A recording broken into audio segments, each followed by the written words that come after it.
Okay, now that all council members are present, we will commence the West Sacramento City Council and the West Sacramento Redevelopment Successor Agency and the West Sacramento Financing Authority November 17th meeting, and we will proceed with the Pledge of Allegiance, which will be led by Nikki Napta, who is one of our team members for the West Sacramento's River City Rowing Club, who won first place in Boston's Head of the Charles Regatta in the Women's Masters 4 in Coxswain, bringing home the gold medal.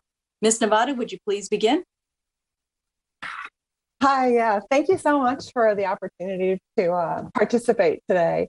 I do want to just quickly say that a huge part of our team's success was because of the support from our friends, fans, and neighbors in our local communities. So it's really, thank you to everybody in Sacramento and West Sac that helped us get where we got. So, and you can look on the River City Rowing Club website if you want to try rowing with us or get involved in some other way.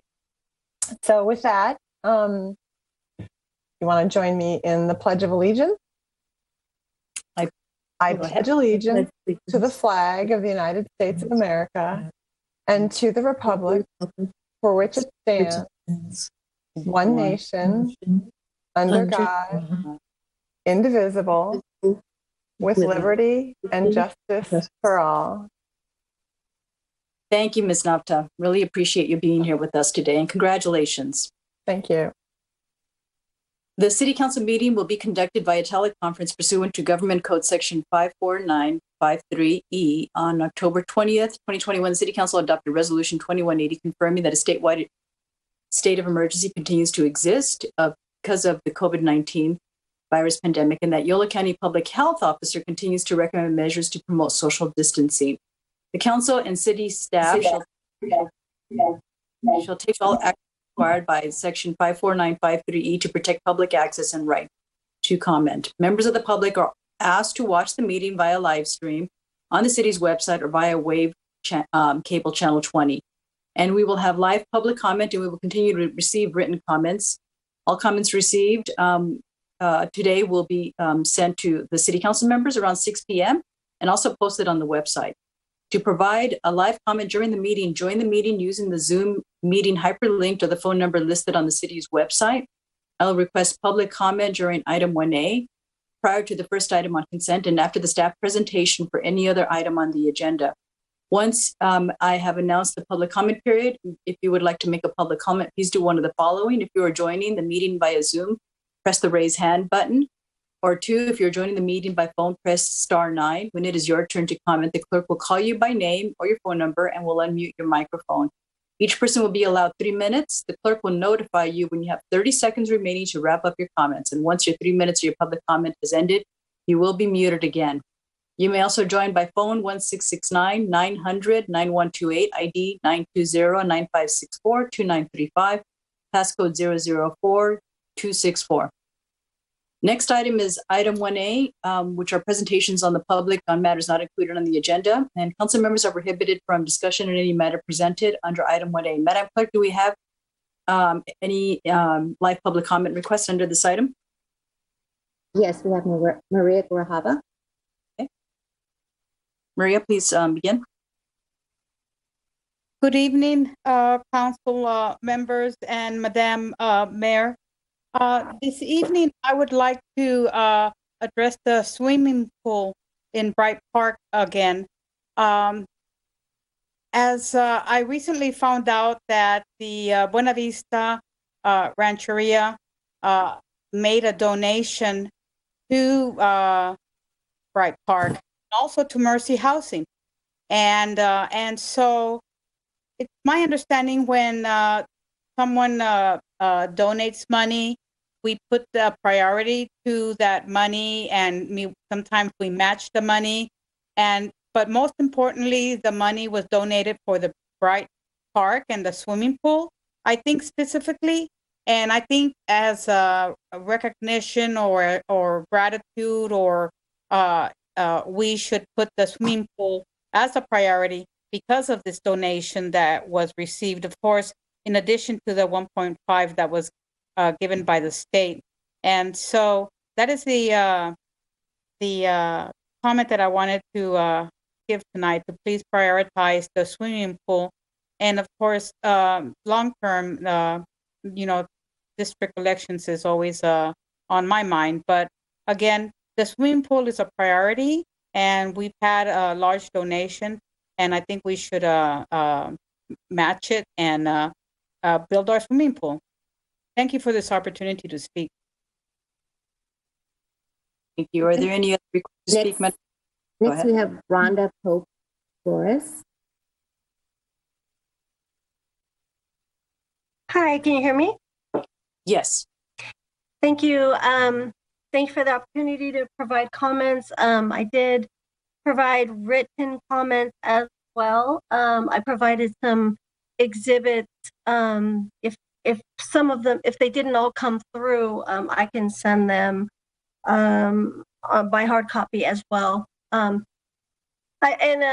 just to echo the Bright Park Master Plan, you will see in some of the comments that I provided, I just wanted to kind of hit a couple of the points. Going through the budget, kind of spent a lot of time on the budget from the prior years and looking at some of the goals. And one of the things that stood out to me was in the budget for, I think it was period 17 through 19, if I'm not mistaken. One of the goals that were identified in that period for that budget was actually phase 2 of the Bright Park Master Plan. And so I just wanted to highlight that was a goal and objective to be met. I also spent a lot of time looking at the other tax measures, the Ks and all the other measures and items that were listed in that matrix. And I would really like if the city council would look at those measures, because I found a number of them that seems to look as if Bright Park would qualify for some of that funding. So it would be very helpful to, again, I'll say leverage the money from the various sources that can be used. Looking at the budget in the past, and I'm not talking present because I see the movement and I appreciate it, but in the past years, there's not been money allocated. It's like there's some movement and then there's a long pause and no activity, and we just really need to get this park going. You guys have some deadlines of your own with ADA. I know those need to be addressed, but there's money that's there and it needs to be allocated. So we just urge you to please allocate those funds and let's get this Bright Park Master Plan done. And of course, we have 182 members on our Broderick and Bright Need a Pool web page on Facebook now, and it's very active. We submitted over 200 signatures in support of the pool in case there was any doubt of support for the pool. Thank you for those comments, and thank you for your recognition of Native American Month. Thank you. Next, we have Jesse BGP.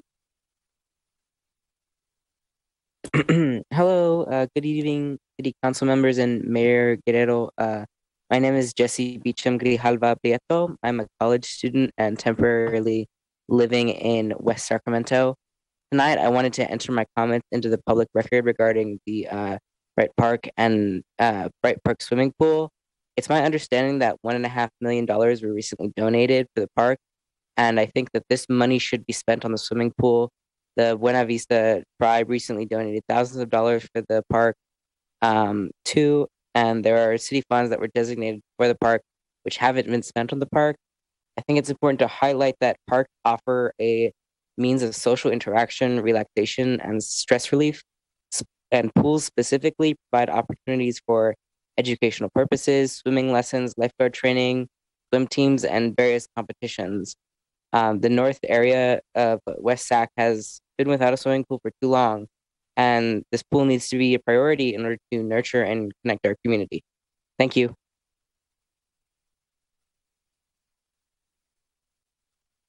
There's no more public comment.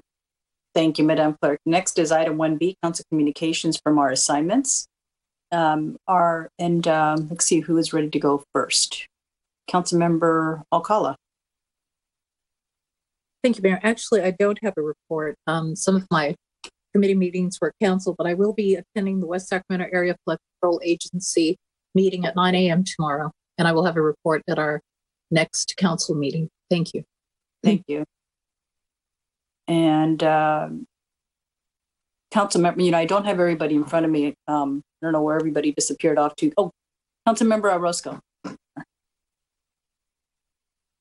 The Regional County Sanitation Board met on November 10th.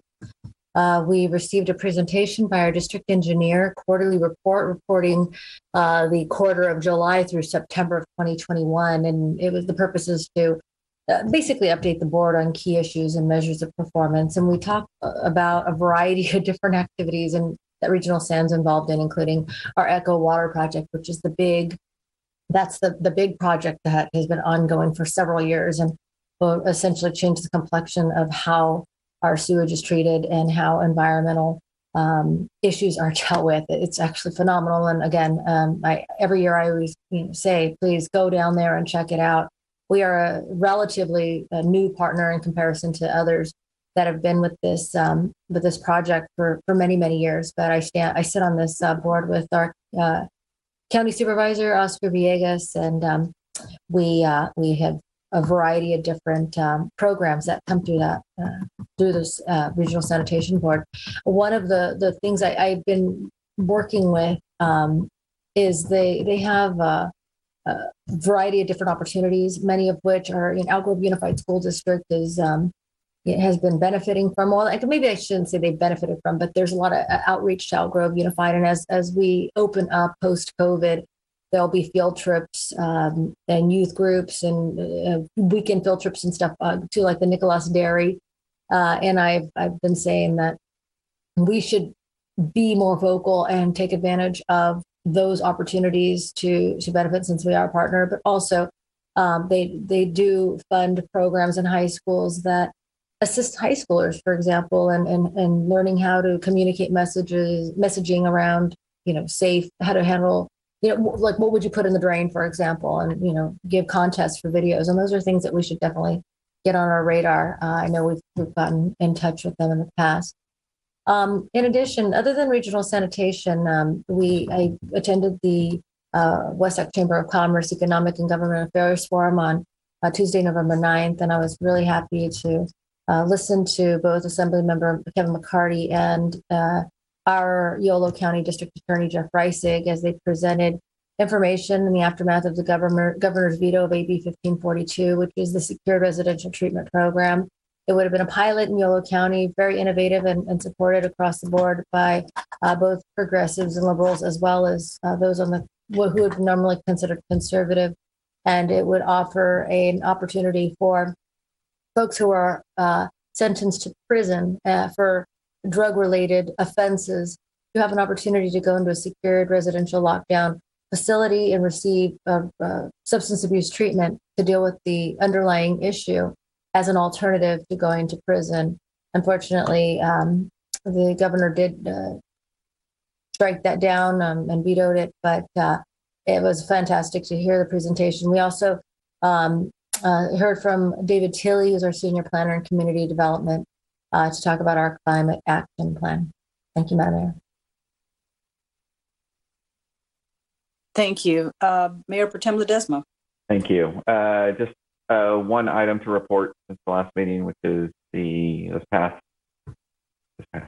Monday. Sorry, a week ago Monday was a meeting of the Yolo County Transportation Board, and a couple of items of note and subsequent news. First of all, at that meeting we addressed a plan to increase wages. So we've been hearing for the past few months, I've been reporting back a driver shortage, which is not only happening here, it's happening around the country in various sectors, but the transportation transit industry is being hit by driver shortages. So we voted that night approval to adopt a plan that would allow the executive director to work with our TransDev, our contractor, to be able to increase wages as a way to retain and even recruit new bus drivers. It's an important initiative. However, it comes with a caveat, which we laid out. I want to make sure everyone's clear, including staff, because I think they listened to that night. But that plan will be paid for through some of the pandemic relief money that's been coming from the federal government for the next 2-3 years, which is fine. But these are ongoing costs, which I think we're all familiar with that concept now. They won't be covered after that time in 2025. So it was clearly flagged by myself and the rest of my colleagues on that board is that YCTD needs to start addressing those increased costs soon. And looking at, we're already making changes in streamlining service. We're looking to increase service, but certainly we don't want to hit year 3 and in essence, that the way that would be without any action today would be our city would be tasked with another $200,000 to $300,000, if not more, incremental costs back to YCTD to help pay for that. I think it's actually more than that. So again, those are things that we were very adamant about. We understand the nature of it, and there's ways that we advise the executive director to go about that. But again, that's an important note that I want to make sure you're aware of. In addition, we established that night a subcommittee. So I brought to the council's attention the board action the past year, and then subsequently this summer, YCTD received a large grant, $80-something million from the federal government for the I-80 managed lanes. Caltrans is really in charge, the contractor, basically project lead on that through the state. And SACOG is also supporting that, has supported that endeavor. And we felt it best that we all know that the congestion between, in essence, Solano County, Vacaville, to West Sac is one of the worst stretches of road and highway in the region.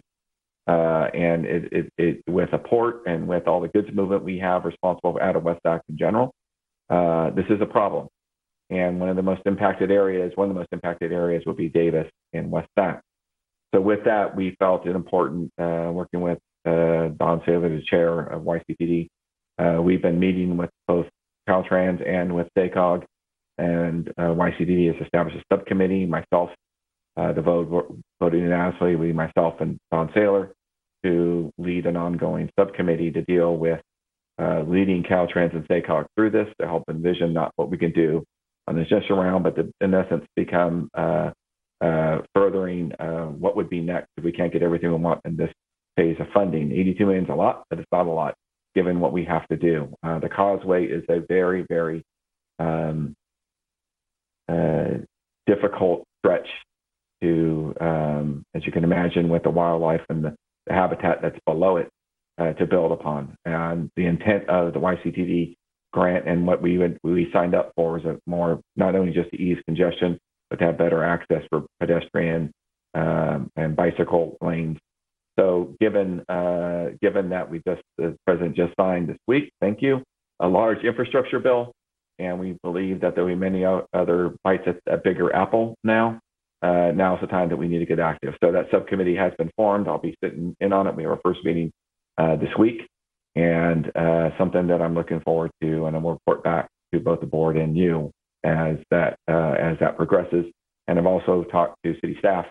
They're actively involved as well. We have a very large stake in this with the thought, as you all know, the Enterprise Bridge is contemplated in our general plan. There's lots of traffic that rolls through there, and on ramps and off ramps that haven't been touched in years. This is our time to sort of be in front of this, and so it's a big deal. And with that, I'll also announce that you may have not seen it in the news in the last day or two. YCTD did receive a $1.2 million grant from through the Department of Transportation and raise funds to further bicycle and pedestrian trails for all of Yolo County. This is something that was started at the beginning of the summer from our old friend and colleague, Marty Tuttle, and the then interim leadership as a way to sort of expand YCTD's goal. We will most definitely benefit from this, particularly because what I was talked about, the the trails and the connections between West Sac and the east side of the causeway to Davis and Woodland and Winter. So again, we're very excited about that. I think it's just, I always put the bridge behind me in my background now because to remind people of the infrastructure we have planned, we have chosen. And I know that infrastructure bill, there'll be more bites at the apple. One of the things I talked to the city manager about this morning is at some point getting a briefing on the infrastructure bill from our city staff. So Mayor, I may be suggesting that soon as an agenda item. Because we have so much infrastructure lined up and where we might benefit would be probably helpful for all of us to understand. So that's our report for today. Thank you. Thank you, Mayor Pro Tem Ledesma. Councilmember Early West.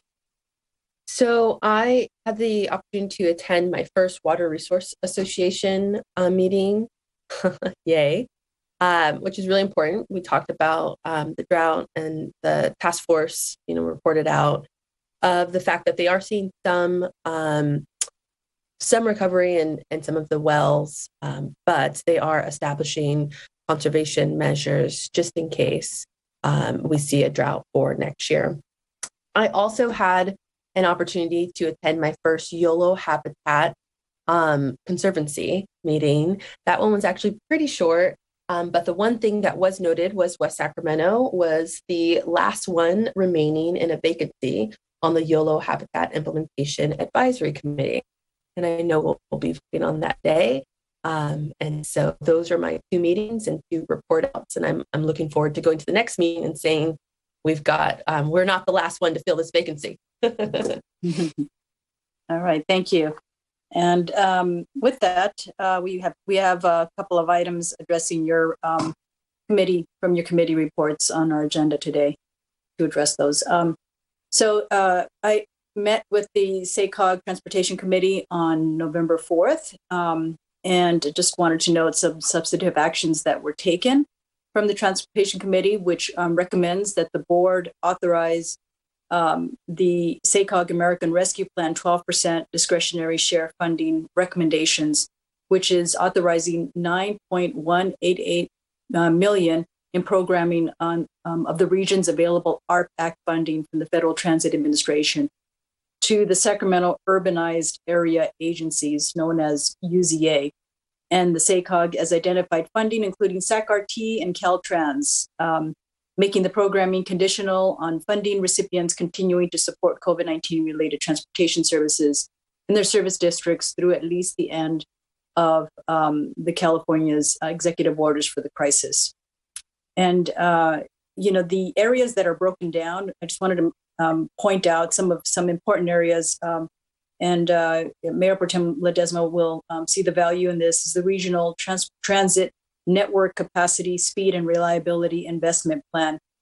This effort will begin implementation of the next generation transit strategies, which will focus on developing regional transit network that improves transit travel, speed, and near-term infrastructure improvements to support high-capacity transit services to assist our regional transit operators on their post-pandemic recovery. And planning for the future is a critical piece of recovery for transit in our region and helps define what our transit system will be working towards and implementing as we move out of recovery. Any funds not used for the plan would be directed back to earned share recipients, and there was about $1 million invested there.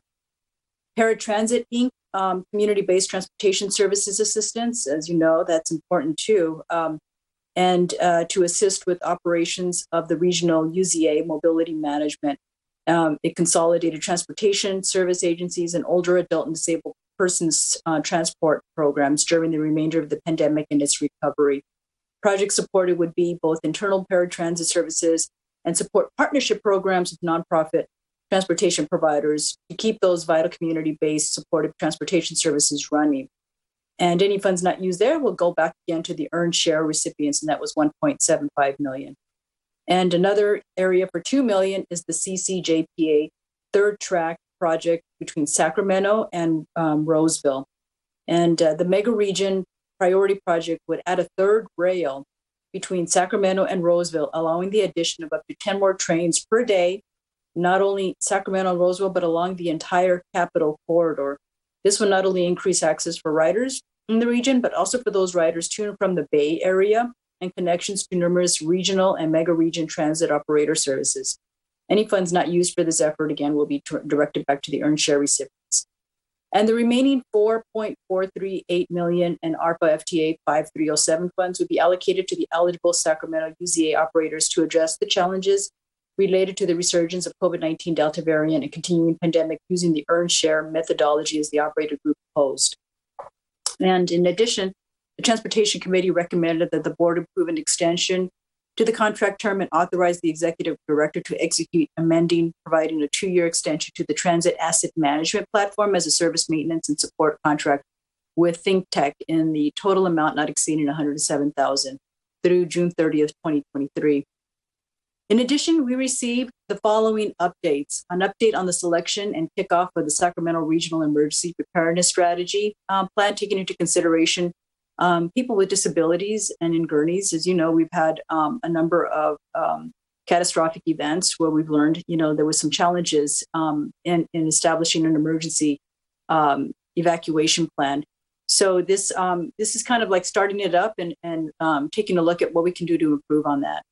And next is the 2024 Metropolitan Transportation Plan Sustainable Community Strategy, update the framing of the 2024 Metropolitan strategy around a triple bottom line framework of equity, economy, and environmental lens, which will be brought back for adoption to the board on February 2022. And I'll probably, Mayor Pro Tem Ledesma will probably have another chance to take a look at the draft goals, which includes, the 3 E's, which is equity, but it's a just and inclusive region where investments are being made in historically marginalized communities, so race can no longer be used to predict health or economic outcomes, and outcomes for lower income residents are improved.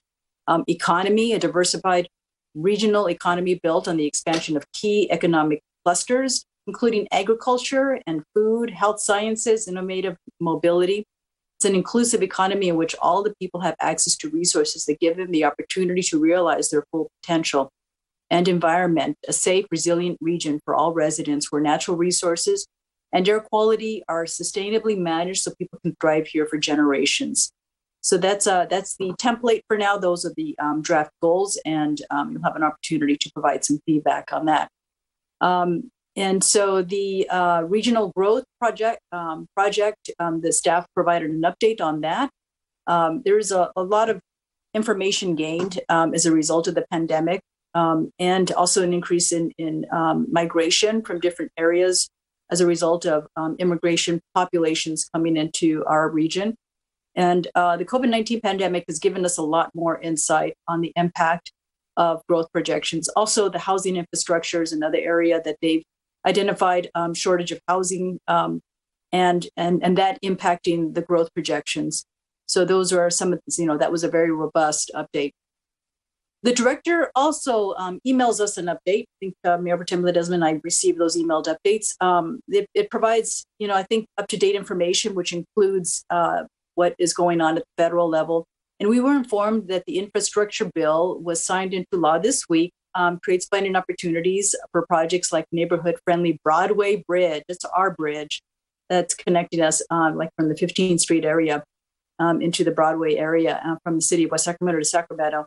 And it also includes capacity expanding Cap City Corridor project that will extend the bus carpool lanes, add a bike path on the American River Bridge, street enhancements and expanded bike lanes, in the areas of Galt. Fund could also support projects that are bike and pedestrian connections like the I-505 overcrossing in Winters, or it could help replace regional transit light rail cars that have been in service for more than 30 years. So that concludes my report. And I do have a board meeting that I plan on attending tomorrow. And I understand that Mr. Laurel will be presenting as well in the Sacramento, the SACOG Board of Directors meeting. So he's very busy tonight and tomorrow. And we will move on to now item 1C. We have no appointments. Next is our consent agenda, item 2 through 16. Are there any requests to remove an item for questions or presentation by our administration? Mayor, Item 8, I'm not certain if I need to recuse myself. Oh, have you checked item 8? Could I get some clarification from our city someone? attorney? Right. Item 8, is that the map? Yeah, it's the rivers map. Right. The question is whether your residence is within 500 feet of the boundary. If you're not sure, my recommendation would be that you go ahead and recuse yourself. Yeah. All right. And I don't believe it is, but again, I'll reiterate the attorney's, go ahead and recuse yourself if there's any consideration of that. Okay. Okay. Okay. And there are no, let me see. Okay. So I'll move item number 12, November, as Native American Heritage Month. I just want to pull that out. We have some participants in our Zoom meeting today that I would like to recognize and allow for them to have an opportunity to speak. I just want to say that this proclamation of the City Council of the City of West Sacramento recognizing the month of November as the Native American Heritage Month is very important. And I am glad that it was brought to our attention to recognize this. And I wanted to allow for the participants who are here to raise their hands while I read the proclamation, because I think it's important to read this into the meeting. Whereas the Native American Heritage Month has been established at the national and state levels with proclamations and celebrations to recognize the diverse cultures, traditions, histories, significant contributions in present-day lives of Native Americans. And whereas the city of West Sacramento was established in 1987 within an area of California that represented the unceded territory of indigenous people, including those known as the Patwin of Southern Winton, and whereas the earliest historic written records of the Patwin begin with the Spanish mission explorations of registers, and ethnohistoric records show the Patwin inhabited the lower hills of the eastern North Coast ranges to the Sacramento River, and from Princeton south to the San Pablo and Suisun Bays. Whereas the Patwin people were forced from their ancestral lands onto rancherias during the early 1900s, where they currently reside as citizens of three sovereign, federally recognized tribal governments today, known as Yocha-Dehi Winton Nation, Quetzal-Dehi Band of Winton Indians, and Cachal-Dehi Band of Winton Indians. And whereas the city of West Sacramento has a meaningful government-to-government relationship with the Yocha-Dehi Winton Nation and works in partnership to address the needs of the community. And whereas Native people make significant contributions in many fields, including academics, agriculture, astronomy, art, business, education, ecology, engineering, environmentalism, economics, forestry, government, irrigation systems, language, leadership, literature, mathematics, medicine, military, music, politics, poetry, science, and traditional cultures. And whereas in 2018, the City Council voted unanimously to approve the transfer of a 43-acre parcel of riverfront property to the California State Parks in June of 2019 to allow the state to build the California Indian Heritage Center. And whereas the designation of Native American Heritage Month will encourage educational institutions in the city of West Sacramento to enhance their understanding of Native Americans by providing accurate curriculum focusing on the local tribes, as well as the historical and contemporary achievements and contributions of Native Americans. And whereas the city of West Sacramento discourages any and all forms of racial slurs, names, or imagery that depict Indigenous people as mascots or logos in educational institutions, sports teams, or any other organization within the city. And whereas the city of West Sacramento will celebrate November as Native American Heritage Month every year to foster education, relationships, and cooperation with Native people, while also supporting social and economic opportunities for them within the city. Now, therefore, be it proclaimed that the City Council of the City of West Sacramento does hereby recognize November 2021 as Native American Heritage Month, proclaimed this 17th day of November 2021. Madam Clerk, I will pass it back to you to call on the participants. Okay, we have Omar Carrillo. Hello. Good evening. My name is Omar Carrillo. I'm the Government Affairs Director for Yocha-Dehi. Thank you, Mayor Guerrero and West Sacramento City Council for the resolution that recognizes Native American Month. which is a celebration of all Native people, past and present. As mentioned in the resolution, West Sacramento is the ancestral lands of the Patwin people, Yochadihi, Cochildihi, Tlatodihi, and also the future site of the California Indian Heritage Center, which you all should be very proud of. And we want to thank the Yochadihi Wintu Nation Tribal Council. Thanks you for your leadership and commitment to this month and just Native people in general. And on a side note, I'd like to say I'm extra proud as a West Sacramento resident to know that this day and month and is being celebrated. And thank you very much. Have a wonderful evening. Thank you, Mr. Carrillo. Councilmember Alcala, did you have something you want to say? No. Throw your hands up. Just in solidarity. Oh, okay. We have Rhonda Pope Flores. So, can you hear me okay? Yes.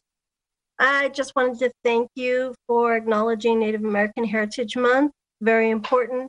I wish more cities would follow in your path. Fortunately, that's not always the case. So much gratitude coming from Buena Vista Rancheria. I'm the chairwoman for Buena Vista Rancheria Miwok Indians.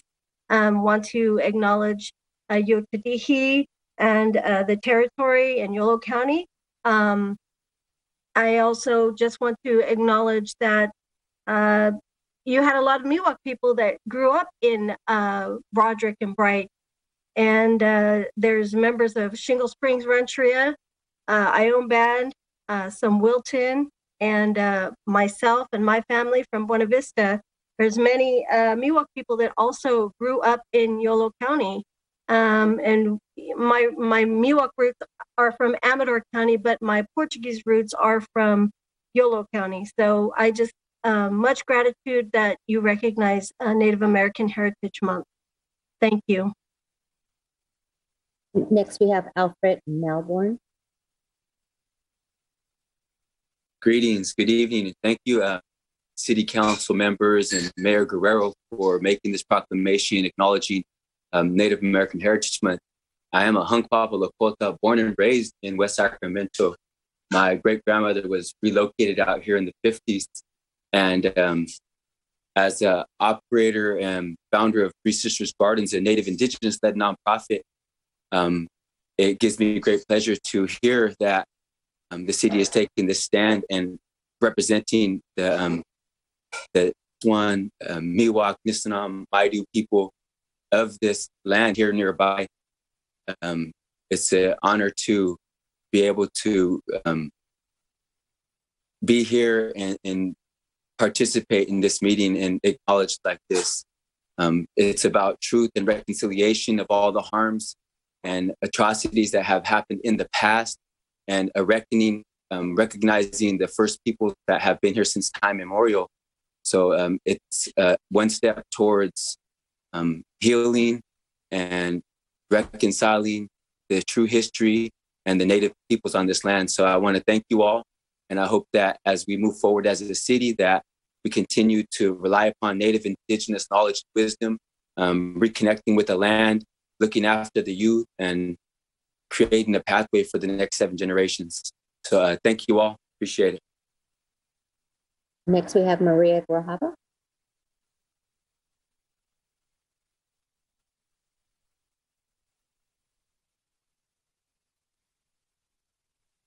Maria? Here we go. How about now? There we go. You know. Thank you for this opportunity to speak again. I also want to give our mayor thanks for this proclamation. It's just really breathtaking to see this happening in our city, because as we all know, natives have been here much longer than anybody else. And so the only other thing that I would want to ask for is the land acknowledgement when the city council meetings start. If we could start our city council meetings with a land acknowledgement each time, that would really, really put a cherry on top of this. But I know maybe perhaps I'm asking too much, but I really am so grateful to this proclamation and to our mayor.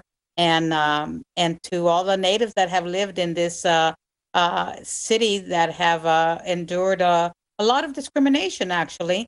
And this is the first step in that healing. Thank you so much, Mayor. No more questions. Thank you. And I'll bring it back to council if there are any comments.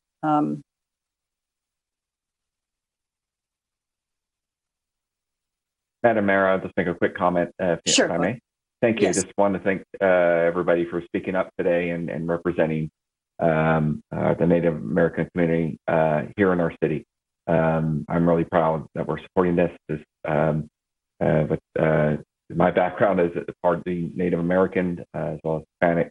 This means a lot. So, and I'm really proud that we hopefully can continue our journey to getting the Indian Heritage Center in West Sacramento. That's been our commitment for a long time. So I know that's something we've advocated for, we've made the actions for, but I think that would be the ultimate sort of tribute to this. So hopefully we can keep that going. I know that's a state issue, but we can press them again. But I was also clarifying, did you pull this off as a separate item to make a motion on? If so, I'll make that motion now, or you're going to make it as part of the consent? We'll probably have to pull item 8 first for council member Alcala, who wanted to, okay. And then we can vote on that, and then together with the entire item, the other consent items. Okay, and council member Orozco. Thank you. Thank you to all of our speakers tonight. It's wonderful to hear your voices at our meeting. And, year after year, I appreciate the opportunity to recognize Native American Heritage Month. I know we have done so as a council on previous years, and it's wonderful to see it again as we recognize it in November, my favorite month, my birthday month. We look at and address the painful history marked by, unjust policies, whether it be assimilation or termination. And the fact that our Native American tribes have, surpassed so many inequities and challenges, and to have such perseverance and the ability to effectively utilize the tools of tribal self-governance to lead their communities. It just really does set a standard for all of our communities to follow. I know that during the height of the COVID-19, the pandemic, tribes were hit very hard. Some having, cases reported over 3 times the rate of their white counterparts, and also lives lost at a rate of 5 times, the regular population share. And so, it just goes to show that, despite this burden that has been disproportionate to those communities, that the determination and patriotism and commitment, even to, our country, when we talk about like our Native American, our Navajo code talkers during World War I and World War II, it's just incredible. With that said, when I was and I did my field work in my master's program, I did it on the Navajo reservation. Spent 2 weeks there doing research on how we can have a sustainable funding mechanism for our tribal colleges, which were facing a lot of barriers, and also just having discrepancies between the cultural heritage and also the fact that some kids wanted to leave the reservation and find other places to thrive. But when I worked for the White House Office of Management and Budget, I was the budget examiner for all Native American educational programs, including teacher development, which then when I moved to Lieutenant Governor Cruz Bustamante's office, he had me doing a lot of the Native American, the advisor for Native American relations for the office, and which was fantastic. So when I hear like Omar and Alfred and Rhonda talk about the different tribes, that are in our state, and those familiar names, it makes me proud to hear you all represent. And I know that West Sacramento has a history that's rich. I think we all need to know that. And I think we have fantastic ambassadors, not only on this call, but elsewhere, who are well prepared and very qualified to lead that charge. So thank you so much for bringing this all back to us and reminding us of our tribal nations. Councilmember Early West. Councilmember Roscoe, that was beautiful. I really appreciate being on this council and being able to do things like this and recognize communities through this and the importance of acknowledging the contribution that the diversity brings to our city. It really is a wonderful thing, and I feel privileged to be able to do this with you guys. So thank you. The last thing that I would like to ask, and I don't want to let it pass, and it's funny because I was thinking the same thing, would be the land acknowledgement. Whether that is that we acknowledge that verbally at the start of our meeting, or that we put it on at the top of our agenda. But I do think it's important, and I know that other boards and councils are doing that in recognition that we were not the first ones here, and that we are on land that again, we were not the first ones here. And so I think it's important to acknowledge that. Thank you. Thank you. Councilmember Alcala. Thank you, Mayor. Thank you for this resolution. My family has many Native Americans. We as Latinas are indigenous as well. And I want to thank the Native American community for all their wonderful contributions to West Sacramento and just to this nation. That's all, Mayor. Thank you. Thank you, Councilmember Alcala. And I just want to also thank Yochadehi tribe for bringing this this proclamation to us, giving us the opportunity to recognize you. The land acknowledgement that was recommended by Maria Grijalva is an excellent recommendation. And I would like to see it instituted as part of our council process as well. And so I will take a look at how that can get done together with our city attorney and our city manager. One of the other areas that I'd like to see expanded here, maybe going and working with our local library.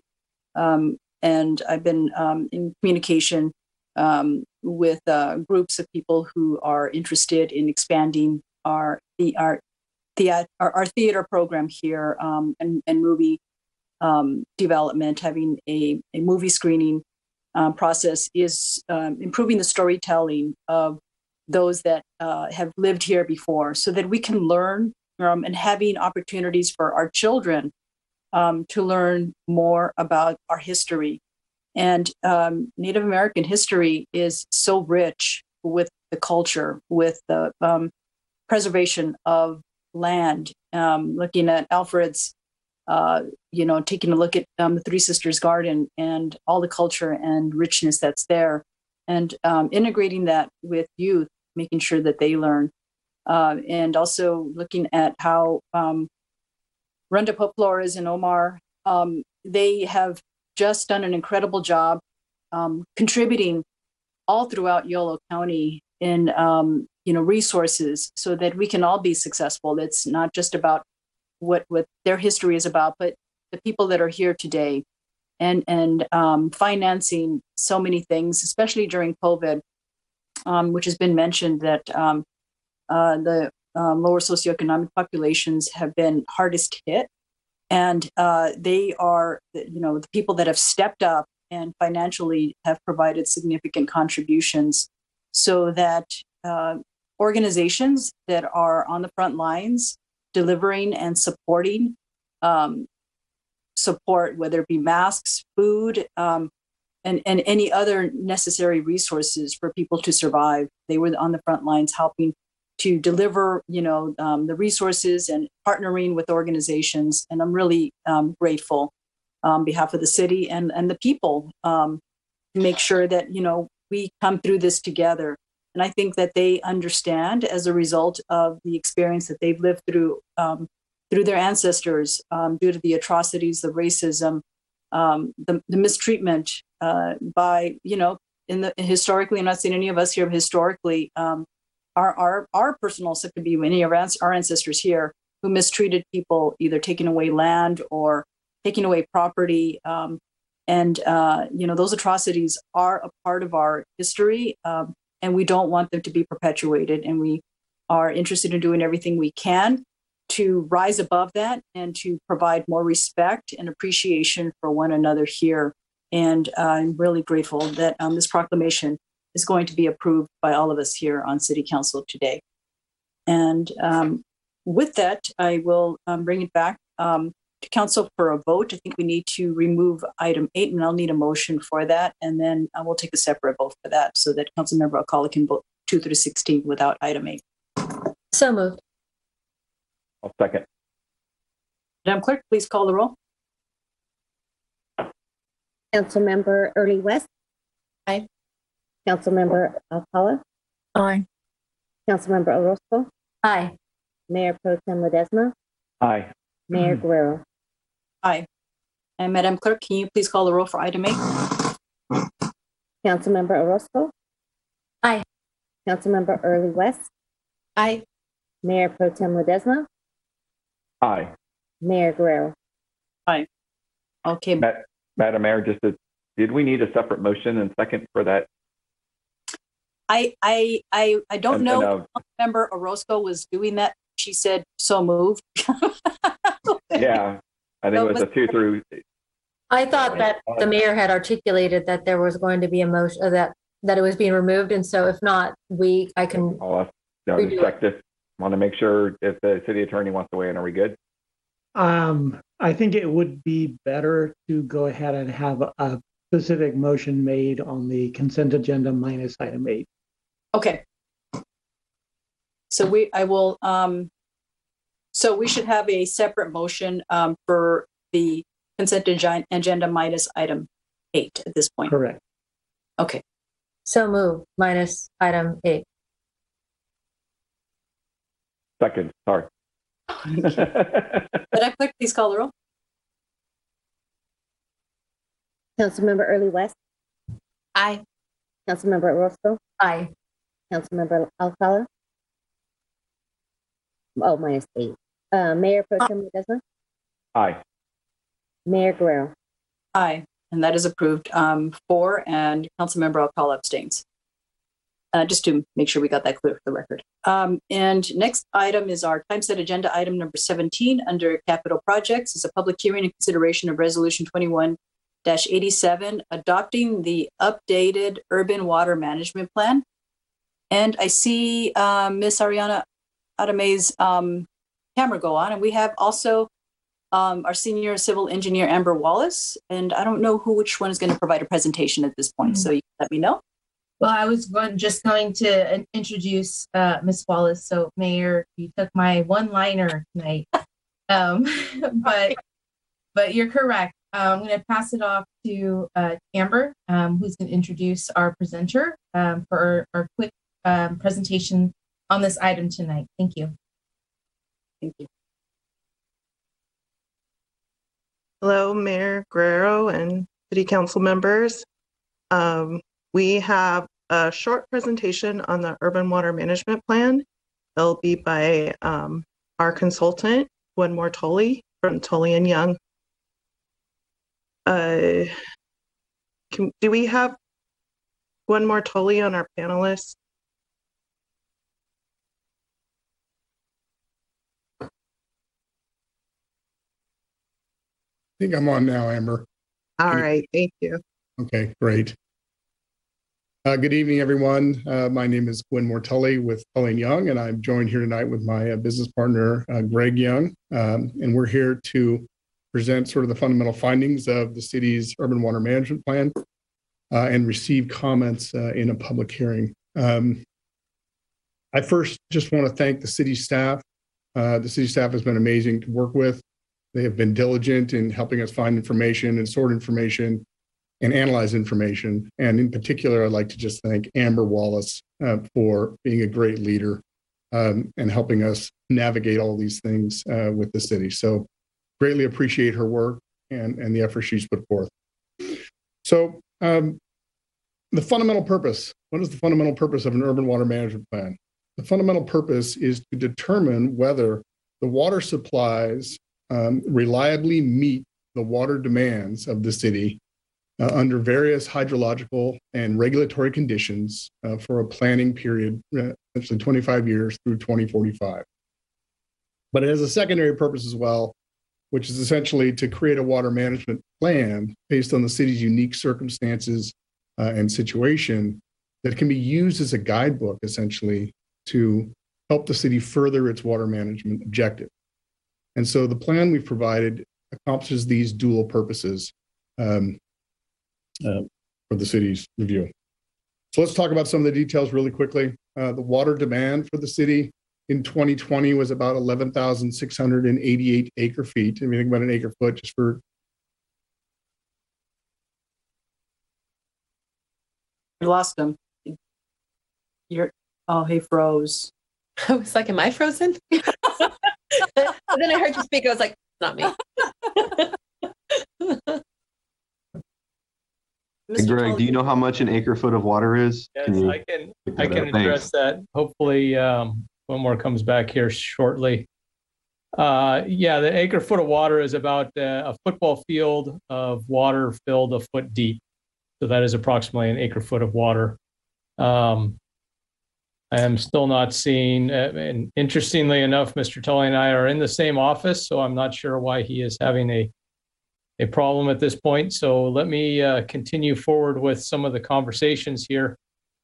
And I don't have his notes in front of me, so please bear with me. I apologize, City Council, for the technical difficulties. So the Urban Water Management Plan addresses the near-term and long-term reliability for the water, for the city's ability to meet its customer water needs. What you currently have is, representation on an annual basis of providing water to your customers, which are, single-family homes, multifamily homes, commercial, industrial, a variety of non-residential uses throughout the city. And the city is expecting significant growth into the future. So the Urban Water Management Plan really looks at all of your water assets, the different supplies that you have available to you that are primarily diverted from the Sacramento River, and are then made available to all your customers on demand, to all your customers as a clean, efficient water supply at an economical rate. Those water supplies all have different attributes. They have different characteristics as far as their availability, their quantities that you can divert. And so the Urban Water Management Plan goes into detail looking at and characterizing those supplies. And then it also details all of the future water use and expected demands of future customers and future citizens in the city. One of the important parts of this that we worked closely with staff on is to assure that the projections of future represented the city's recent housing plan update and reflected and coordinated all of the different types of housing units, from small studios to multi-bedroom, multi-family housing to single-family housing and growth. So all of those were incorporated to make sure they were consistent with the housing plan that was recently adopted. All of that results in a future demand projected. And that demand is then assessed against the supplies and their reliability in a variety of different conditions into the future. The takeaway of all of that is the city is in a good place so long as we continue to diligently manage the water supplies. And so we should be in a good position. Apologize, Mr. Tully is handing me some of his notes. You have him up on camera with you. Yeah, he can walk over my shoulder here. Tully? So again, we apologize for the technical difficulties. So your entertainment factor is going up rapidly. Hey, super. Yeah. Oh, let me turn off the background so we can see him. Otherwise, he's like green screen. Here we go. I'll let Mr. Tully take over and continue some of his notes. Thank you for your patience. What a wonderful world we live in right now. We get to do these things. Anyway, so I think what I was getting into was the water demands, the current water demands, about 11,688 acre feet. The future demands need to grow into the 20,000 number. That's a significant growth in water demand in the future. With that, though, the city is doing a very good job of water conservation, utilizing its baseline water numbers for about 293 gallons per capita per day. And that's dropped by 100 gallons per capita per day to about 192. That's a significant conservation savings. That means the city's programs and things staff is doing in water conservation are really working. On the supply side, the city essentially has 4 water assets. It has a water right permit with the State Water Resources Control Board, a Central Valley Project contract, the North Delta Water Agency contract, and then groundwater. And in a normal year, the total supplies available under those water assets is about 36,000 acre feet. And in dry years, that's significantly less at about 23,900 acre feet. And it varies in those dry years depending on how dry and what the regulatory conditions are. So the city essentially has a reliable water supply in normal and dry years. The key aspect of that, however, and this is where the staff does incredible work, is managing those supplies as they vary on monthly conditions based on regulations and hydrology. The next piece of the urban water management plan is the water shortage contingency plan. And that component is how the city has to move forward and handle water shortage conditions. And those water shortage conditions can manifest from hydrology, regulatory, or emergency situations, right? There might be an earthquake, or there might be something else that impedes water supply reliability. So the shortage plan allows you to manage under those conditions. But there are specific requirements under California law to manage at 10% all the way through greater than 50% loss of your supply. And so it's important that we have this plan in place. We've worked with staff. It's consistent with the city's municipal code, Article 9, Chapter 13.04, as they get into the drier conditions. So with all that said, fundamental finding, the city has reliable water supplies. The city's working closely with regional agencies.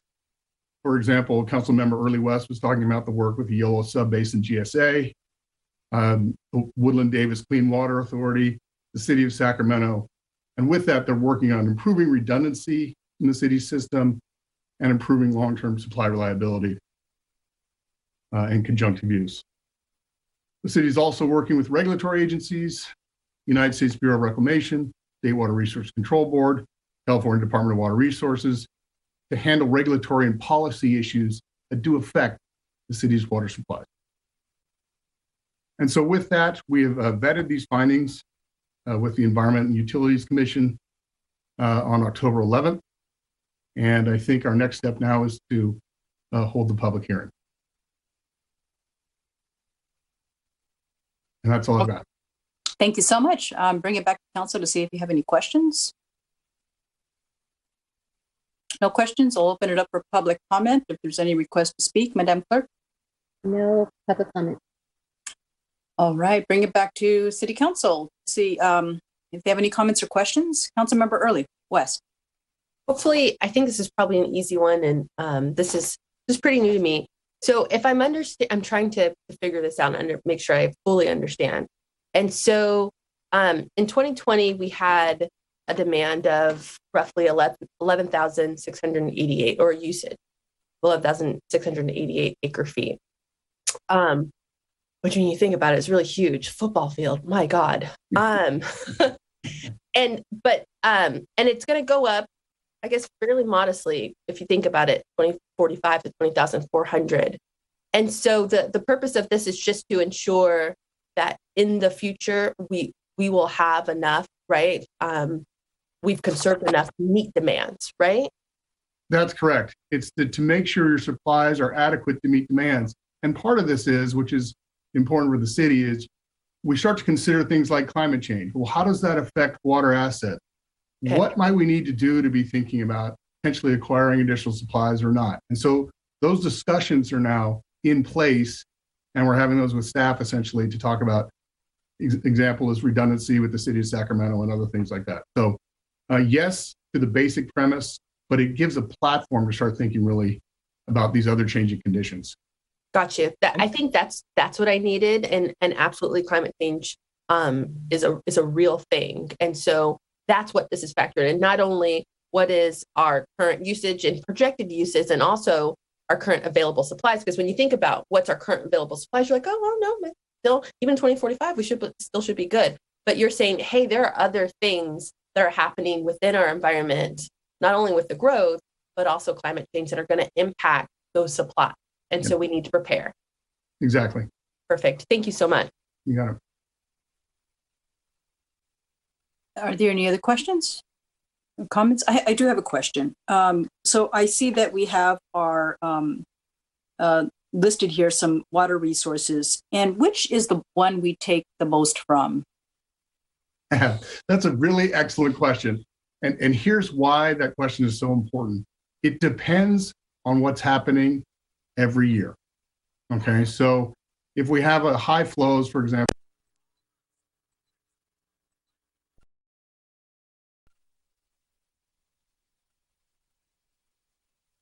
That's very helpful. I have to tell you that I also, I think everybody here on council, we all covered like the Water Resource Agency and the Yolissa Basin Groundwater Agency. And so we've all had our opportunity to go through this. This presentation would have helped a lot before we walked into those particular boards. And it just kind of gives you a good overview of our water supply. And sometimes even the question of the quality, is it good? And in the history of what you described, the groundwater was not as reliable. I mean, as far as the quality was not as good. I mean, that's helpful to know as far as the background. Because I heard stories when you talk to people, they will share their stories, and that's helpful background. I'm glad we moved in advance. Go ahead. I may add to that, Madam Mayor. In the Urban Water Management Plan, if someone's looking for a quick overview, there's sort of a very simplistic description of the very basics in the front of this, 5 pages, I think, rather than having to dive into a really deep look at all the various assets. So there's several layers of complexity in the document, some to just sort of get a good general feel, some to get really in the weeds of different things. So I encourage when the time is right to explore some of those things. Thank you so much. And we have a resolution before us to take action on. And Madam Mayor? Go ahead. I'm sorry, if I can make a comment? Yes, you may. Sorry, I didn't see thank you. That's okay. So first of all, thanks to staff for, I will echo what I was going to suggest exactly what you said at the end. This is one of the more simple, Fisher-Price simple ways to view this. And I know this came to us some time ago. I think during the last drought condition we were in, it took me a while to kind of wrap my head around what the purpose of the plan is, but more importantly, to understanding where our water comes from and how we count on these contracts we have and the permits we have. And I think I want to say when we learned at that time that our supply, just from having good solid permits and contracts in place, I think those are pretty. I recollect the discussion with those are pretty good. We have a kind of a tier system, to your sense, that when one's not doing well, we can shift to another. We have multiple redundancies here to sort of manage water. Is that a true statement here? Yes, that's true. There are, some little vulnerabilities here and there, and we're working through those. But the big picture is, honestly, the city of West Sacramento is in one of the best positions of many agencies in the region. Yeah, and I also Amber, thanks for all your work on this. But I'm going to give a shout out to our folks that run the Christoph Water Plant. Not only do we got a great contract, but what we distribute and are clean and distribute to the city is some of the best water in the region, and I know that because the folks the breweries we have down in the port area came to us. One of the reasons they came to us is because of the water quality. and they said it's just excellent. So it's an opportunity for us to sort of showcase this whole discussion, gives us a chance to showcase and highlight that part of our infrastructure that we have. So thanks to all of them, and thanks to your report. The only other, I had another kind of just a comment on the way water was, because I've been here now for nearly 30 years, and my wife has been here all her life. And I think Norma has been here like the same. We know what the water quality was using groundwater, and what that was like. And so kudos to all the councils. And when they formed, one of the reasons we incorporated was because to get to better water quality. And I think our forefathers, whatever, who founded the city, had that in mind. So a lot of work went into getting us to this point. It just didn't show up by accident. A lot of work occurred.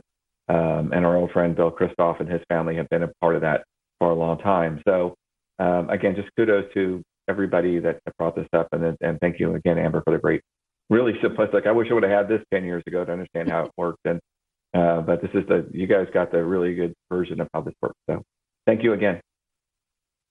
Thank you. And I agree also, the Bill Christoph water treatment plant is the most,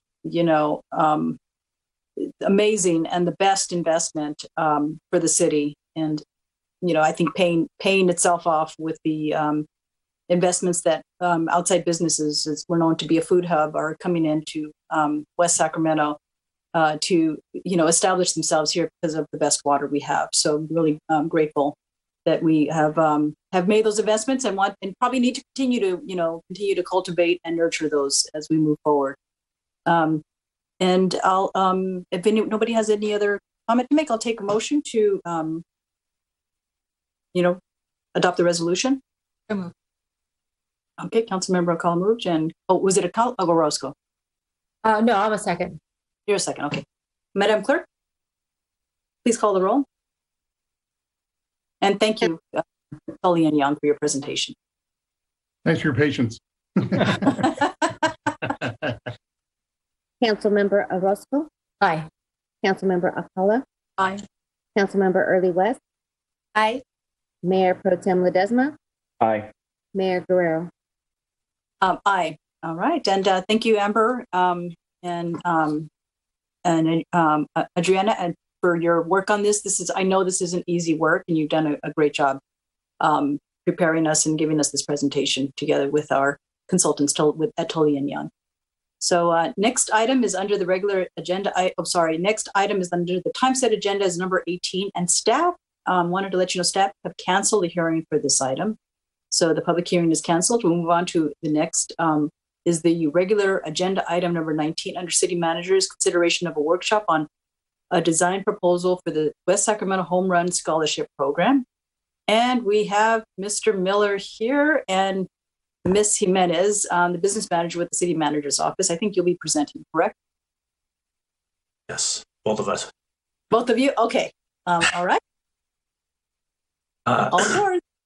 All right. Well, I'm gonna share my screen. Oh, it looks like it's been disabled. Can I? Somebody can enable it. I don't know.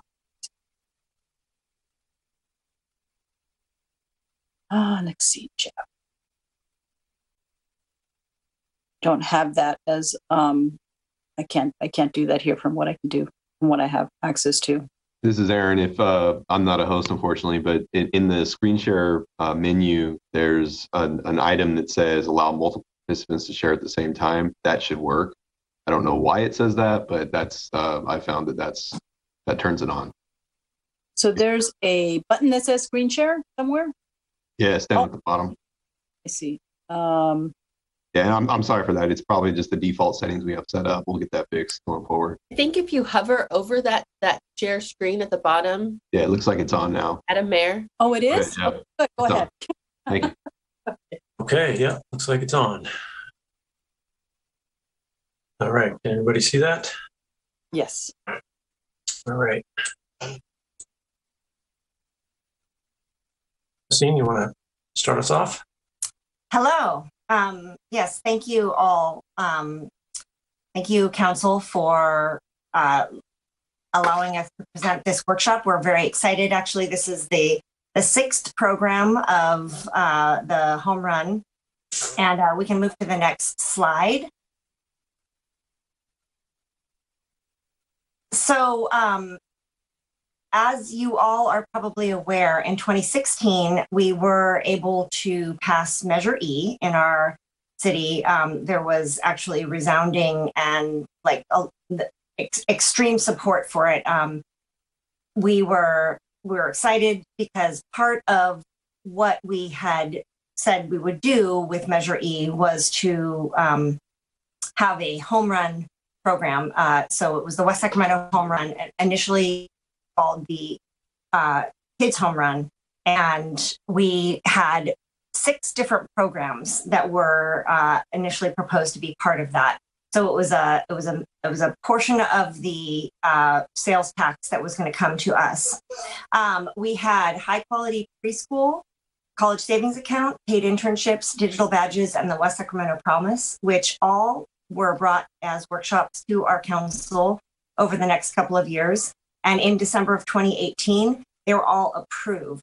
And we have been implementing those programs, all of them for at least 3 years, some of them for much longer than that. High quality preschool has actually been a part of our city's, what we have done since early 2000s. So we've been working on that for a very long time.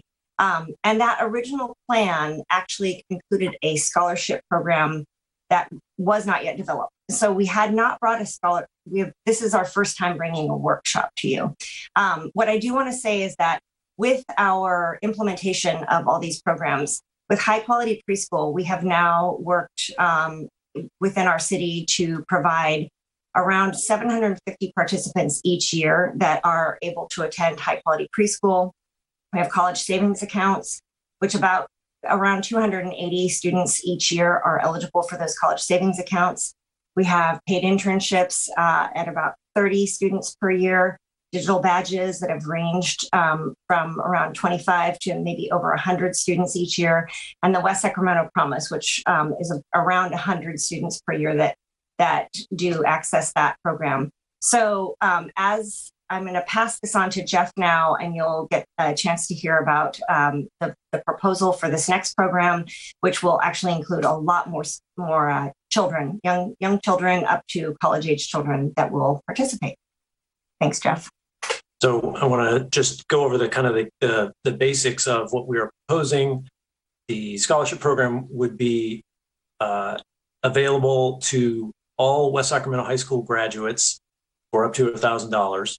And that includes, many of our programs are specifically currently right now, they're connected to the Washington Unified School District. This would be available to any high school graduate living in West Sacramento. The scholarship funds are earned by completing activities that promote school, college, and career readiness. And as council members have seen, we have a whole list of those possible activities, and they include things, things like attend a family event for parents, researching and choosing a preschool for parents or guardians, getting a library card for older kids, researching college, or completing a resume for high school age students. So we have a whole list of these possible activities that would be able to earn incentive funds. And those funds are, each activity is kind of assigned a dollar value. And ultimately, students would be able to earn up to $1,000 in scholarships. The funds that the scholarship funds that are accrued over that time period, while they're from 0 to whenever they enroll in post-secondary education, could be used at that time when they enroll in some sort of post-secondary education or training for any qualified education expense. I want to give you a little bit of an overview of how I'll go a little deeper on how it would work. So new parents in West Sacramento would receive a new baby kit that includes information about the home run and about the program. And it would tell them what they would need to do to establish an account. Then they could contact us, contact the home run team, and we would create an account for them. And once that account is created, they can start earning incentives. And it doesn't matter how young the child is. There are activities that are eligible for scholarship funding from birth all the way up to high school graduation. Families would submit evidence that they've completed these activities through an online public portal. The portal would include a list of the available incentives so they can choose which ones they want to complete. They would be able to monitor their account and how much what the balance of their scholarship funds is through this portal. And as I mentioned in the beginning, funds would be earned by the families, the adults in the family, and then as the child gets older, he or she can start earning some of those funds, him or herself. Ultimately, and we would be sending statements to the family, letting them know how much they have in their account, sort of allowing them to see what they've earned from month to month. And, hopefully those statements would encourage them to continue completing those activities. And when they are ready to utilize the funds, they would be transferred into a 529 college savings account. And then at that point, they'd be eligible to be used for qualified education expenses. One of the things that this allows us to do is communicate directly with families once they're enrolled in the program. And so we can also send them messages and encourage them to keep on contributing and keep on completing the activities. I think probably many of you are familiar, but the term qualified education expenses, that's just a term that is part of the federal tax code for 529 accounts. And it includes most expenses associated with attending an accredited college, university, vocational or technical school, and certain registered apprenticeship programs and student loan payments. Justine? So we're going to start speaking about the benefits that we see of this type of design for a program. The first one, and this was, I think it's briefly mentioned in our staff report, but we really see this as an overarching connection of the home run programs, but many other opportunities for children and families and young people who are in high school. It expands the access of the home run to all children in West Sacramento, which is really important to us. And it's one of the pieces that was very much spoken about, in terms of when the initial design of this program was being, talked about in the city council. It was one of the things that we wanted to see happen for all of our families and young people in the city. It also really works to underscore our mission, which is to plan for a bright future for all of our children and foster that college-going identity. Again, the type of funds that are earned would be able to be used for university, for city college, for any type of post-secondary education that's accredited. So we're seeing it as a win because it really gives a lot of flexibility, and it also encourages savings and behaviors that support child development and civic engagement and all these things that we know are important that will provide positive outcomes for young people and for children.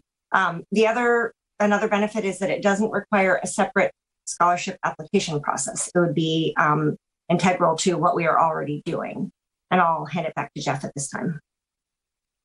Yeah, I just want to continue on with more benefits because there are many. The scholarship program also, we believe, is going to encourage local youth service providers to offer additional enrichment programs, because I think once providers become more aware of this program, much of their programming, some of their programming will be eligible for incentives. So families participating in various enrichment activities can earn incentives by doing so. those providers will see that the community is supporting them and trying to encourage families to participate in their programs. And so we hope that will lead them to offer more opportunities. Another benefit is that right now, our current college savings account program requires you to open a ScholarShare 529 account and link it to the city's incentive account with the $50 seed deposit. With this program, the ScholarShare part of this is not required. There would, of course, be a requirement to transfer the funds at the end of the, when the child is ready for post-secondary education.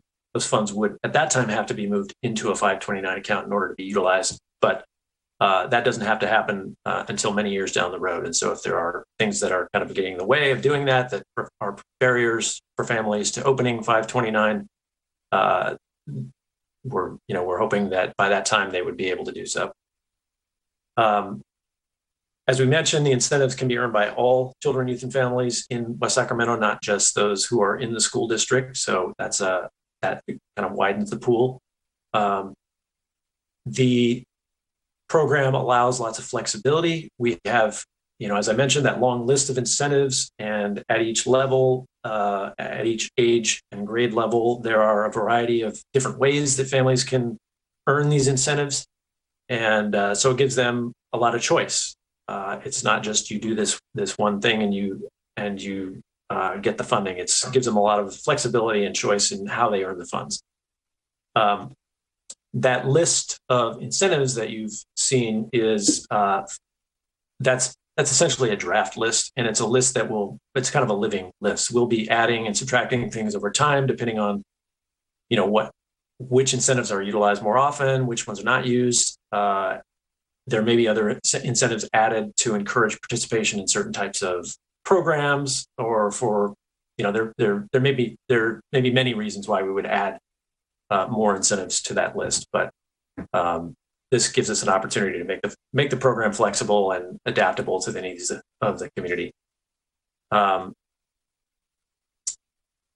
I think one thing I did want to mention, though, is if we do remove activities from the list, the funds that were earned for a particular activity would not be, you would not lose those funds. You would retain those funds in your account. So I think there are, of course, there's lots of benefits, but of course, like any program, there are some challenges. One of those in West Sacramento, we don't have a hospital. And so identifying families with new babies is a challenge. Collecting evidence of activities it could be a challenge, but I think we are moving toward a solution. We, as I mentioned previously, the public portal would be the way that families would submit evidence that they've completed these activities, and they would do that by completing an online form or uploading documentation of some sort, or maybe even photos and videos. There's lots of different kinds of evidence that they could submit. And we believe we are already using a database program that will allow us to do that. Another challenge, if this program gets expanded to all children in West Sacramento over time, children earning up to $1,000, it could end up being somewhat expensive. So at some point in the future, there may be a need to do some fundraising. And finally, that I mentioned the use of the funds is somewhat restricted because it's follows the rules of 529 college savings accounts. A traditional scholarship would be one where you would just get a check and you could use it for whatever. This, of course, has to be used for qualified education expenses under the rules of 529 college savings accounts. We are, as I mentioned, we're in the process of developing our portal. Well, I shouldn't say we're not in the development process yet, but we think we have a solution using the system that we already use for our incentive accounts, and then name of that platform is Outcome Tracker, and it's a product created by a company called VistaShare, and so we're hopeful that the cost of that portal is not going to be huge, because basically we're already paying for it. So, and of course, that one thing I also want to mention, submitting these documents or videos or filling out forms or whatever, that all of those pieces of evidence are going to require staff to review them and make sure that they do meet whatever standards, that they are legitimate, et cetera. So that, of course, would require some time. Could be a lot of staff time. So those are some of the challenges. And I will turn it back to Justine for a little bit on the costs. Thanks, Jeff.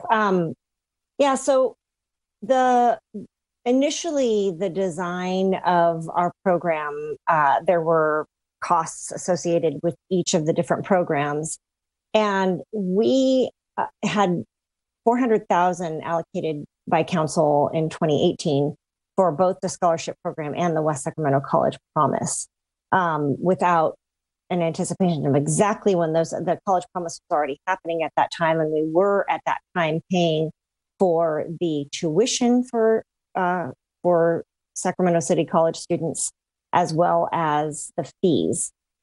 We now have had a development where the Los Rios Promise pays for the tuition for 2 years for young people who graduate from West Sacramento and go on to Sacramento City College.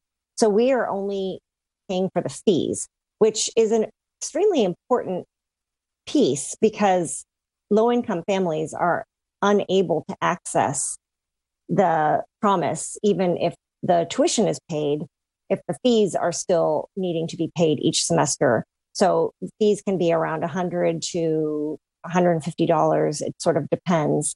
And we are able to pay for those so that literally all students can access City College if they're interested in it. We also have done a partial rollout. I know we mentioned this staff report, but this is critical to sort of think about is as we look at this scholarship program and said, what is it going to look like? How is it going to be? And realize that it was going to be a pretty significant amount of time to design it and to really think very carefully about how to make sure that we were doing this right. We wanted to recognize the effect of the pandemic on those students, especially those students who graduated in June of 2020 and had just a lot of things that they were dealing with. And so we did do what we called a sort of a soft launch or a partial rollout of this scholarship program. So every West Sacramento Promise student who is still after the census date and is still enrolled and is taking part and definitely using this West Sacramento Promise gets a $200 scholarship at this time. And that was something that was decided by council a while ago, I guess in 2020, where we just said, we're going to launch this partially so that we can have some of the students who are currently dealing with going to City College be able to benefit from this. So that $200 scholarship would then be rolled into this current design. But what it has done is because we've seen that significant savings, we've seen that 2020 to 21 cost has only been about $16,000 out of that original $400,000. So we have a considerable amount of remaining funds. And if you want to move on to the next slide, Jeff, with the proposed budget projection, we do, as Jeff mentioned, we really do see we're going to need some additional staff time to do this. It may be extra help time. A lot of this is very administrative. It's reviewing the submissions by families and approving them. It's accessing the public portal, accessing the database, and making sure that all these things are recorded, and making sure that the funds are being put into those incentive accounts by the home run into the family's accounts. There's additionally, regardless of what we use, I think Jeff mentioned that we were going to look into using a portal that we already are accessing, because we are required to do that through our college savings account program, that there will be some development that's needed. So that $12,000 cost that you see initially in this coming year is just a one-time cost, and that's kind of at the high end of what we might imagine that it would be. And then there would be a subscription that would be ongoing. Again, if we are able to use the portal that we currently are accessing for our 529 accounts, the college savings accounts program that we already run, that would be a little lower, hopefully, potentially. And then you can see the National Student Clearinghouse subscription. That's really looking at our high school graduates in the city of West Sacramento and what type of post-secondary education they're accessing and what type of graduation rates we're seeing, et cetera. And the great thing about this is that there is an initial cost that's fairly low for this year, but it just to set it up. And then over time, it just depends on how many students are graduating. And we've already spoken, we're in talks already with with Washington Unified School District, and they are willing to potentially shoulder at least half, but potentially all of the cost for that. So that might go down as well. And then the incentives are what the families earn. And that would really be based on how successful this program can be. And we really do feel, with all the outreach and all the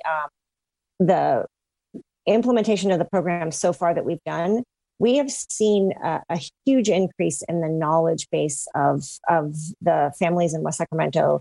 They are really getting to know what the West Sacramento Home Run is. They're always excited and interested to hear what types of things that their students can participate in, or their children and students as teachers can participate in. And so we do see that going up over time. I mean, we don't know if every student in West Sacramento, every potential high school graduate, and that's not just graduates from our school district, but any student who lives in West Sacramento and graduates from high school can get this up to $1,000. That could potentially be a lot of money over time. And so, as Jeff mentioned earlier, we would potentially have to look at a fundraising arm for that. We've already explored several different options. We are partnered with the West Sacramento Chamber of Commerce, and they do a tremendous amount of great work for us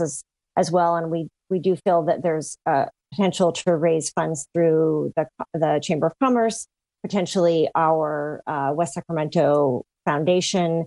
There's a lot of different potential ways to look at raising additional funds for this when it becomes very successful. So that's sort of our budget projection over the next few years. And with that, we bring it to you all as the council to ask questions, to give us feedback, and to have a discussion about this workshop. Right, thank you. Councilmember Orozco. I didn't put my my mute on. I apologize. Give me a few moments. I want to collect my thoughts and get back to this. Sure. Member Alcala. Thank you, Mayor. I have some questions. First, I want to say, Justine and Jeff, thank you so much for this presentation. And, when I was on the school board, we were always so grateful for the help the city gave us, actually any help we could get for our kids. So I just had a few things that I wanted to ask you about. You mentioned the portals that you are going to be using. And how do those portals work? Are they in different languages? I do have, just to let you know, I have about 5 questions that I'm going to ask. Okay. The current portal that we're using, Outcome Tracker, it does have different. It's available in currently we have most of it in both English and Spanish, and a lot of it in Russian as well. And we're hoping to add to that. Of course, we have to do all the translations ourselves or contract that out. And so it's not something that's provided by the publisher. So what are the portals? I mean, do the parents get on there with the computer? I don't understand what the portals are. Can you explain that to me? Yeah, it's sure. Go ahead. Go ahead. Just no. So Outcome Tracker is part of our college savings account, we use the state's program, which is Scholarshare 529, and the database and portal that you're required to use if you are using that system is called Outcome Tracker, and that is as Jeff mentioned, we have it translated into other languages. But it's a very secure and very robust feature that, we as administrators can use a lot of different attributes of that program on our side to be able to, that's how we put in the seed funding currently for every child who's eligible for the college savings account. That means a child who's gone to a high quality preschool and then is enrolled in a Washington Unified kindergarten. And then there are a lot of, so we put in funding that way, we can put in the incentives that the parents gain. So that's why we're looking at that one, because it is something that we already use and we already do have the ability to translate and to have that, those things so that parents can access it. In terms of when you're asking what a portal is, I mean, it really is just that it's saying, it's a database that's also accessible for families to be able to log in and see, and they can securely log in and see how much money is in their child's savings account, their college savings account, how many incentives they've earned. So I think I'll stop there. And Jeff, if you have anything to add. Yeah, I did. Well, I guess to sort of underline what you just said, Justine, it's like, so the portal part, I guess we sort of use that to mean the user interface, the external part of it. But what Outcome Tracker really is a database that allows us to do all kinds of things, reporting and creating forms for people to submit, and collecting the evidence that they will be submitting, generating those statements that I talked about. So it's a really robust platform, but the portal part of it is just what the public sees. It's just kind of a page that they would go to and log into. Okay, thank you. And I think that's maybe one of the concerns, and I'm sure you guys can address it, but I know a lot of folks aren't as computer savvy. Some parents aren't. And, we're going to have to get information. We're going to have someone help them. I know when I was on the school board, we had a wonderful program called PK, Parents for Quality Education. And one of the times I went to one of their meetings, must have had about 30 parents. Most of them were Latina women. And they wanted their kids to go to college. They wanted to do everything they could, to help them. So I'm just hoping if, this program is implemented, that's groups that you work with. I know it's gotten large, and it wasn't just Spanish parents. There were people who spoke, other languages. Primarily English was the second language. So it's sort of challenging for them. Okay. Then my second question is, when I was on the school board, I remember there were similar programs in other cities, and it was wonderful. But they had a really great data tracking system. They knew how many students had actually gone through the program and actually how many were attending college, and had gone through successfully. Do we have that available to us? I mean, do we know how many kids that we've had in the home run program who have actually gone through college? Can you tell me what percentage, or at least give me a ballpark figure? Thank you so much for that question, Councilmember Alcala. We, at this time, when you say go through the West Sacramento Home Run, there are students who have participated in the internship program over the past 4 years. We've had those students, and they could be in high school anywhere from being a junior or sophomore, junior, or senior, depending on whether they're 16 and able to participate. And then we've had our college promise students. And so that is the reason that we're putting in that cost for the that clearinghouse to find out more about what those students are doing. And that's something that we're collaborating with the school district on. That's something that they're very interested in, and we are as well. So we do not have percentages right now about how many of the home run participants have done that. Remember too, that when you're talking about home run participants, you could be talking about kids who are in preschool, kids who are in kindergarten, kids who are in high school or kids who have just gone to community college. And so it's a really diverse range of ages. And so that is why we have that cost in there for finding out more about how students participate in and complete post-secondary education. So we do not have that percentage for you right now. We may be able to work with the school district, to get more of that. That would be great, Justine, because I think one of the things we have to be as the council, everyone's always aware that we need to know what the budgets are. So out of this program, how much budget is for administrative costs and how much is actually going into the scholarships? Of this program? The scholarship program? Of the scholarship. I think I'll look back at so we have it's a small percentage in terms of what we're looking at for the staff costs. And I'm sorry, Jeff, I closed the PowerPoint, so I don't have it right in front of me at this moment. But I know that we talked about, between $5,000 and $10,000 for staff costs, and that would be the administrative costs of it, as well as maybe around $10,000 for the public portal. The other costs of the program would all be direct. So they would all be going into incentives for the students, and they would all be going and also going into the amount that is, of the matching funds that would be going into if students had the scholarship program as well, Scholarship 529.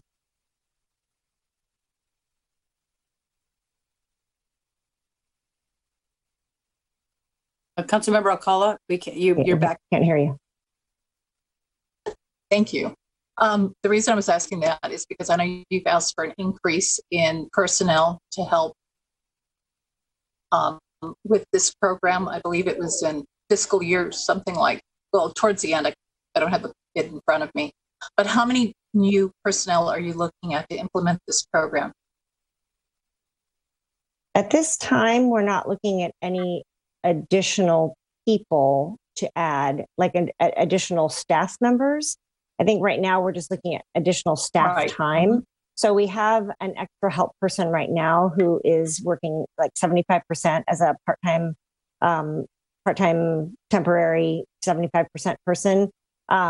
And that's kind of what we're looking at for this, that we need some of that for administrative help, but there's nothing more than that planned at this time.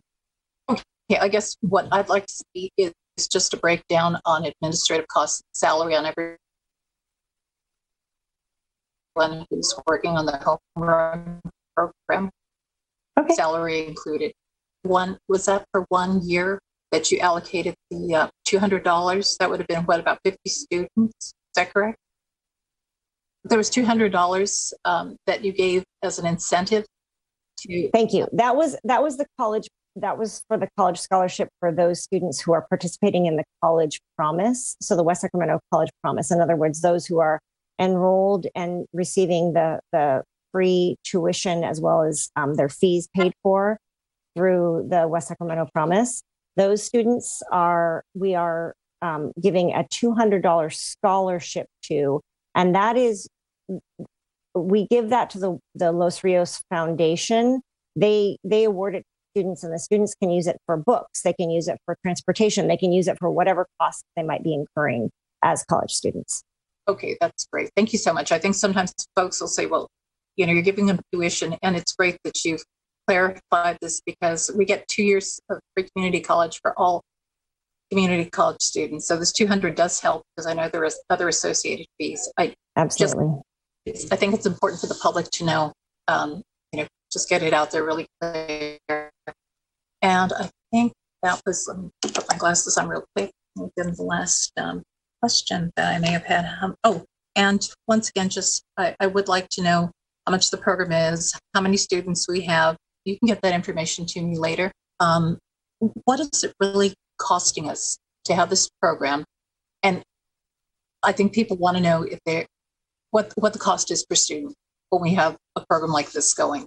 So if we could just get that. I know members of the public have asked me, and I don't have any questions. I don't have any answers. So absolutely. And I just want to be sure that so that when we get you the information, we can be sure that we're getting you accurate information. You want to know how many young people total are participating. In other words, how many are accessing high quality preschool, how many are accessing our college savings account, the internship, like all of those, and what it costs per student. Certainly. Yeah, we can get you that. Yeah, the whole program. Thank you so much. Mm-hmm. That's all. Thank you. Councilmember Early West. Hi, I think I want to start by piggybacking off of Councilmember Alcala's questions in regards to if I too would like to have a better understanding of the cost per student and just cost of the program in general. But I think what I want to be a little bit more intentional about that when we talk about just the cost of the program.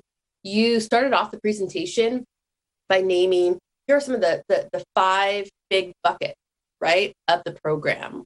You can think of them as pillars, right, of the program. We're going to add the 6th pillar of scholarship. And I think what would be helpful to understand is the buckets of what are the number of students participating in the high quality preschool, right? And then what's the cost associated with that? And then so on, right? Going through the scholarship, because I think where I struggled, and I'm new, right, to the council, so I acknowledge that, but I think where I struggled was trying to get a better idea of, okay, I think what we're asking for here is additional costs for administration of the program, of the scholarship program. But how much is the whole scholarship potentially going to cost us, right? What's the projections of, if we're saying $1,000 up to $1,000, it's not guaranteed $1,000, but up to $1,000, right? Mm-hmm. For every student in West Sacramento, what does that really look like currently? Like, let's say in 2022, if we decide to implement this now, and then what do those projections look like, say over the course of 5 years as we're building? You touched on the fact that as people learn more about it, and as, right, the word spreads, the word will spread, you'll have more people participating. And so then what do we anticipate? Can I think it's Measure E that pays for this, right? Can Measure E fully support what the projections are going to be? And if we're saying potentially we'd have to fundraise, what do we expect? So maybe having a better idea of what those costs are, I think would be helpful for me. I absolutely believe in the vision of Home Run. And so I think for me, this is a commitment that we're making as a council, as a city, in our youth, right?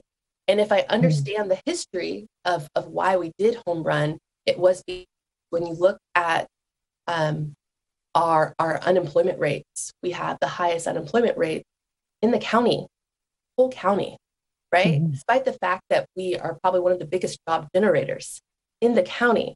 And so what that means is that we are turning out individuals from our city that aren't qualifying for the job that we're bringing in.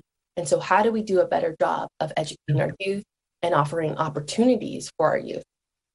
And so I think that is the vision of Home Run. And so I absolutely believe in making it easier and giving more opportunities to all youth here in West Sacramento, because that is our commitment, and that I feel like that's our responsibility. So I just want to put that out there.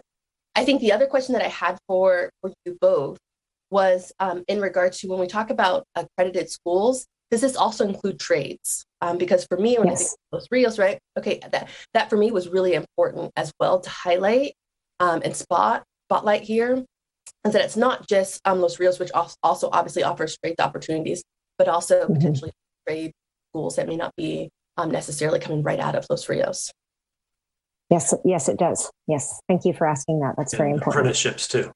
And apprenticeships, perfect. I'm really, really happy to hear that, because I think that's important, right? Not everyone is going to go to a junior college or a 4-year school.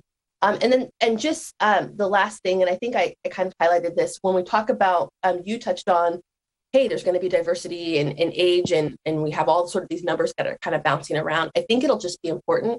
And again, I feel like I touched on this earlier, to look at just the buckets of the program. And then again, I think what you're saying is, as you go through all of those different pillars, potentially you're earning additional incentives to get to the $1,000 scholarship, right? Correct. Yeah. Okay. All right. I think for now that's answered all my questions. Thank you so much. Thank you so much, Councilmember. I just wanted to mention one thing. You, Councilmember Early West, you mentioned funding coming from Measure E. And that is true. That's the bulk of the funding. But we've also received state funding. We've received a couple of grants over the last few years from the California Student Aid Commission, and then a few other smaller contributions from other programs like the U.S. Conference of Mayors, et cetera. So there are other sources of funding, but you're correct that Measure E provides the bulk of the funding. Bulk of funding, okay. And then also just the last thing in looking down, I know, again, random data thought, right? Is that in identifying the families with babies, potentially you could work with Vital Statistics and put in a data request. It would be a little bit cumbersome upfront, but I actually think you could get data on those children born in just in the county that have West Sacramento as their home address, because obviously birth certificate data includes that. So just a thought, if that's something you were interested in. I have worked with Vital Statistics and CDPH in getting birth records. So. We absolutely are. And thank you so much. That's yeah, we're definitely interested in that. Thank you so much. Okay. Thank you. Councilmember Orozco. Thank you. And thank you, Justine and Jeff, for the presentation. Yesterday, how ironic, I just had a conversation with a coworker who had exclaimed that they would wish that the city of Sacramento had a program that encouraged students to go to higher education, and that they had incentives along the continuum.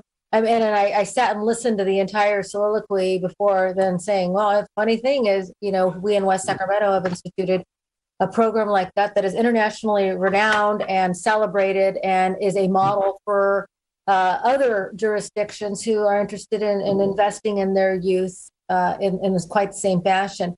And so over the last 5 years, watching this program come to fruition, and over time, hearing the number of presentations from staff, whether it be early childhood education to talking about data sharing agreements, and now getting to college scholarship CSAs rather, and now it's fantastic. I just want to reinforce that this is still in its very nascent stages. So demands for data, at this point aren't going to be very fruitful. But I mean, as we build this program out, the vision is that we'll be helping high numbers of West Sacramento children as they navigate the continuum of services towards college or other types of educational development programs. Yes, I agree with Councilmember Early West when we talk about the amount of jobs that are available to folks in our city, but not the workforce that's educated in those areas to take those jobs. And so ideally, the way I'd communicated it a few years ago was I would love for people, because West Sacramento has a high level of, and I want to say recidivism because it's kind of sounds like prison, but we have a lot of folks that generation after generation continue to reside in West Sacramento. So you have great grandparents, parents, and children. I would love to see this pipeline replenish instead of a brain drain, but rather have folks come back and live and work and play literally in our city. So, I'm really proud of this program. I think it's fabulous to encourage participation in the variety of programs. And I just was reading through them. I wanted to spend, I'm not a program micromanager here, but I just had some comments on some of the things that I'd seen. Because I really like the scope of down the levels of how we're going to, encourage folks to get these incentives. And I see that in the early childhood, it's imperative that the parent is the driver behind getting the incentives on behalf of their child. Is that fair to say? Okay, so the parent can get up to $250 for a scholarship, and that would just remain in the account until the child is at the age that they can benefit from that. So that has nothing to do with the child and child development, rather the parent being involved in the child's process. Okay, I see. Okay, so I appreciate that. I see that in the first, we're talking about language development, early literacy, physical development, whatnot, and it's like $20 per workshop. I'm not trying to be stingy. I just want to make sure that there's not a lot of double dipping, okay, I'm just going to tweak this around, and then we keep racking in the money, because again, this is going to get expensive fast. And I don't want to dissuade anyone, but I also want to have tight controls on how this is being operated, because I think that the purpose is right. I just want to make sure that we're not going into bankruptcy because there's highly motivated folks that might repeat the same type of activity, but rather maybe it's one per activity type, or maybe it's less money per activity type. Again, it says attend a family event at your child's school. I like that, but that counts for $20. Where I see down the road, we got a kid that might be in a club and may get less. Well, to me, if I'm seeing a kid signing up for a club, that's a big deal, right? And I want to see it over some longitudinal, some longevity in that. But then, how about if they're on the leadership committee of the president, vice president, secretary? Boom, a little bit more on that. So you're kind of getting a little bit more of an incentive for the child, because I'm interested in that motivation for the child. I mean, don't get me wrong, I want parents to be involved. I love that, but I also want those opportunities for leadership development to be encouraged. And just as a side note, a few years ago, our chief of police, came in and talked about the Summer Night Lights and our Police Activities League. And I'd said that in other cities I'd seen where, for example, my daughter participated in a bookmark. She wrote up, it was for Women's History Month, and she did a bookmark, and her bookmark won the contest, and it was distributed to every school in Elk Grove. And it was very cool for her. But I mean, imagine that if she had a little scholarship money, like $50 that went with that. I mean, that would be also something that would be. But those are types of activities that are bigger scale that, whether it's write an essay is another thing I said, about what West Sacramento is like through the child's lens. And that would help inform our police department about, some of the issues facing our youth if there's barriers between, not saying that there are, but if there are, it'd be nice to know and kind of create that.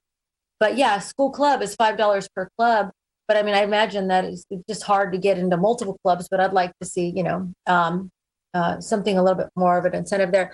And then PTO participation, I like that. I think volunteering, it's $25 for 8 hours. I like that too. I think that things that encourage kids to get active, and I see where you're going with the whole, integrating and connecting within the community. I just want to make sure that we're tightening up on, commensurate with, I don't want a $5 club, but $25 if you show up at an event, because anybody could show up to multiple events, right? And there you go. There's, I don't know how much. Not saying it's important. Let's see. I agree with Councilmember Early West about, the trades. That is important. And I even put NCCT. I mean, we're telling kids to go check out different employers and stuff. I want them to see, other educational models out there too. I mean, obviously this is for college, but any type of program that'll get them into gainful employment, to me is important. Let's see. Good grades, school attendance, library calls, follow your dreams project. Okay. Resume, FAFSA. Okay, the FAFSA, I know it's gotten easier over the years, but for crying out loud, nobody could, in the right mind without a ton of, without a team can fill out a FAFSA. $15 one time only. I say jack that one up. I mean, that's a big deal. And, the other things such as, the applications, the CSS profile, internships, those are things that we have not, I think, those are big struggles. We might need, a little bit more of a buck for those because they are so difficult, and we want to make sure that kids are motivated to do those. So with that said, this program has been in it, we just passed Measure E in 2016. Okay. Took us a year to figure out what we're going to do. I don't know how long it took us, but we had to figure out how we're going to spend Measure E and have a policy document that said, okay, we're putting 500,000 into smart cities and 500,000 into homeless and how many into, home run. We're at the point where a few years later, we get held up because I'm on City School 2x2 with Councilmember Alcala, and there's a hold up because we don't want to do a data sharing agreement, which halted us another year. So when we're talking about 2021 and what's this program doing for us? Well, we are just getting started, and I cannot wait to see how this program is going to serve our community and hopefully other communities as they adopt the model that we have put forth. Thank you for your presentation.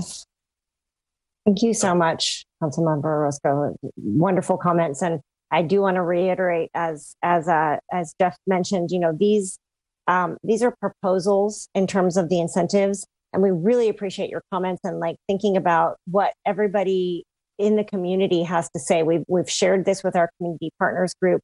We really want to get a lot of feedback so that we get to the right level in terms of those. And I think you're right when you say, joining a club, maybe that should be more than $5, and maybe there's a little bit more account. If you joined a club and you attended for this percentage of time, et cetera. So we're definitely open to hearing all those things. And we really, really appreciate all of the comments. And also, I share with you, I'm still astounded that we've only been implementing for a few years here now, and that we actually have the level of participation and the level that we do. I think it's based on sound design, and it's based on the fact that we have our community partners of Los Rios and of Washington Unified. And so I'm really, really thrilled with how much participation we have at this time. And I think we are. I agree with you. I think it's going to get better. And I thank you so much for your comments. As you were speaking, Justine, I was thinking, as we're talking about these programs where we have partnerships with local businesses that are going to offer internships, I wonder if any of the local businesses would be interested in sponsoring some of these line items. Okay. You have an interview with an employer, and then they kick down the $25 instead, and maybe that's a portion of the fundraising that's meant for this. But we talk about our local Rotary clubs. They put scholarship and applications out for folks. Apply for a scholarship. There's so many different partnerships that we can engage in that will help edify these criteria. And but this is a fantastic start. Thank you. Yeah, and we have actually talked to our Chamber of Commerce about that, and they've been willing to support that. So thank you for that. And Jeff, I think you're trying to talk. I apologize. I keep jumping in. I just wanted to a couple of people have mentioned the data and sort of evaluating whether the program is how well the program or the initiative is doing, this series of programs. And so we are in the process of developing some.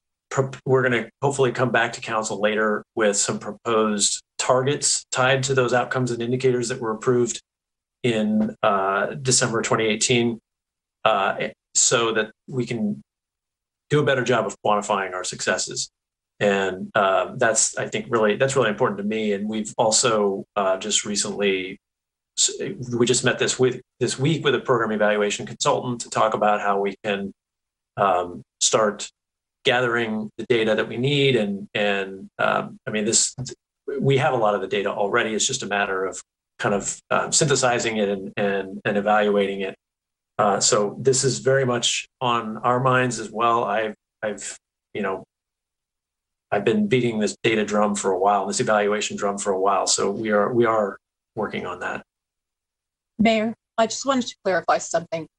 WSD, it wasn't that they didn't want to share data. We had concerns over privacy issues, and our attorneys asked us to wait until they were able to clarify that. So I just wanted to make certain that that was understood. Thank you. Thank you. Okay. Mayor Pro Tem Ledesma? Thank you. I'll try to keep this short. My colleagues had a lot of good feedback, and more so than I did down into the intricacies of this. I share a lot of, certainly I share the enthusiasm about where we are with the home run program, and I share a lot of the sort of how are we getting towards the outcomes we expected. And I think about when we started this journey 5 years ago, and thought about Measure E as a funding source, and it funded a few things. Not to get into that, but one of the policy issues we made, and we'll probably hear about it in the next item, was about how we view these dollars, and how we felt that these dollars that we asked the public to back, and you're right, Justine, they overwhelmingly approved Measure E and everything within it. But it was about our attention, and I was on the subcommittee for that, along with Mayor Cabalden, was around getting to the outcome. we wanted, right? And I thank you, Councilmember Early West, for recounting the mission and the intention here is that we were thinking about this equity before equity became sort of the buzzword in government it is. We were thinking about how we can give our students a leg up, right? Especially those that are in need of education. And it's no knock on what we were finding or doing with WS Washington Unified. It's just we as a city had to commit towards our youth. And the unemployment rate was a driver of that, but it was also just career readiness, and it was frankly an economic development issue as well, as to attract employers and attract the jobs that we want, the jobs that will be good for a multitude of folks. We needed a ready workforce, and we just had a gap. And we can't depend on a school district that has many more strings attached to funding than the city does to be able to do that. We knew this was our attempt to sort of do that. And so seeing it come back, Justine and Jeff, along with the presentation around where we are, this last leg of it, right? And how are we going to bridge this final gap? It is a moment to pause and say, what a great job we've done rounding the other three bases as we head for home, kind of what it is that we're trying to achieve, and the outcomes are really towards, this has to be geared towards helping our youth be ready through college and through training and through trades and for other types of jobs, but really is around education. That's the silver bullet that we are trying to achieve. So, I looked at the staff report, and frankly, your verbal report was much augmented kind of how I was feeling about it very much, because I was kind of unsure about what the direction of you were taking here with the scholarship program. But I'm beginning to, you've articulated it well in terms of me understanding that they're still heading towards that goal that we promised the public, and we asked them for their vote to use their tax dollars. And I think, Jeff, you already hit to what I was going to address is we've got to start showing that soon, right? What are the outcomes? How do we know that we're rounding third and going home, and people are seeing the intent of this, right? That we are meeting the mark. That's super important. So a couple of these real specific things, because I want to. I like the incentive part. I'm not going to micromanage it. Even my colleague Councilmember Roscoe, even I'm going to micromanage even less, in the sense that I just worry about the amount of things you have. It's just making it as simple as possible for the public to grasp and achieve those. I'm not trying to at all. It should point towards I was the second of my 5 siblings that went to college. So it just wasn't a conversation. My parents didn't go to college, and we didn't talk about college. We didn't talk about the steps you needed to take to go to college, which was a big, in retrospect, is one of the big inhibitors of kids going to school today, right? Or that they're not talking about, you preparing for the SAT, or why you even need to do that, or all the things you do. So I look at this list of things you have, even going all the way down throughout their school life cycle, and I think it's all right. I just want to make sure as you finalize that it all points towards, the parent-student conversations about school, the importance, and where their trajectory, it ensures their trajectory. I think that was one of the things I was thinking about and reading through the staff report, is the outcomes we want is to head towards education, and to further their educational opportunities. And as a city, this is meant to give them that leg up, right? And to fill gaps and to boost their ability to do that. So I am supportive of this. Look at it with a lens of, is it furthering that? And I'm just, thinking about as simple as school attendance. Yeah, that is important.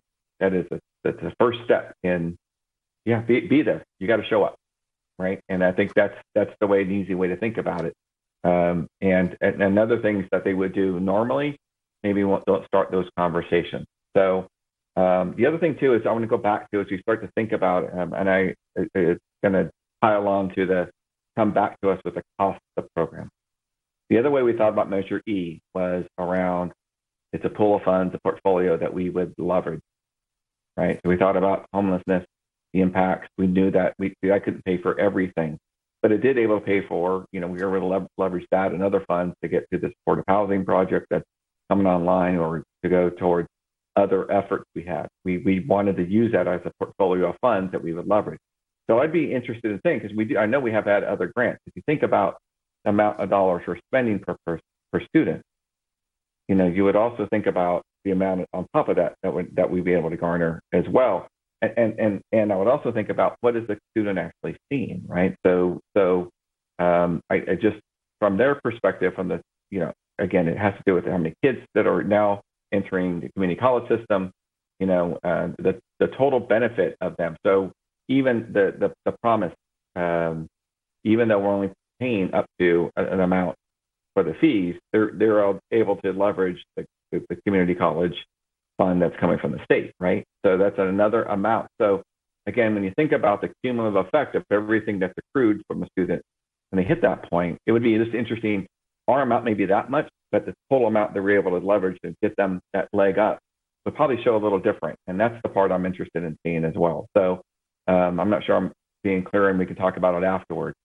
But I think if you just took a myopic look at what the program and how we cost it, it's not like fixing a road, right? It's not going to fill a pothole and then we're done. This is more about leveraging those dollars so we can, for the students, for the kids and the parents, give them multiple avenues and they leverage it for multiple opportunities. So again, that's kind of how I'm thinking about it, and that the cost of or direct dollars toward it won't tell the whole story. And that was intentional from us from the beginning. So just think about that as you're thinking about how to present the data going forward. But just applaud the effort. I always appreciate hearing from you both and just being good to see you again. So thank you for your presentation tonight. Thank you very much. Thank you. All right. Any more comments among council members before I open it up for public comment? Don't see any. So I will open it up for public comment at this time. Madam Clerk. We have Maria Grajaba.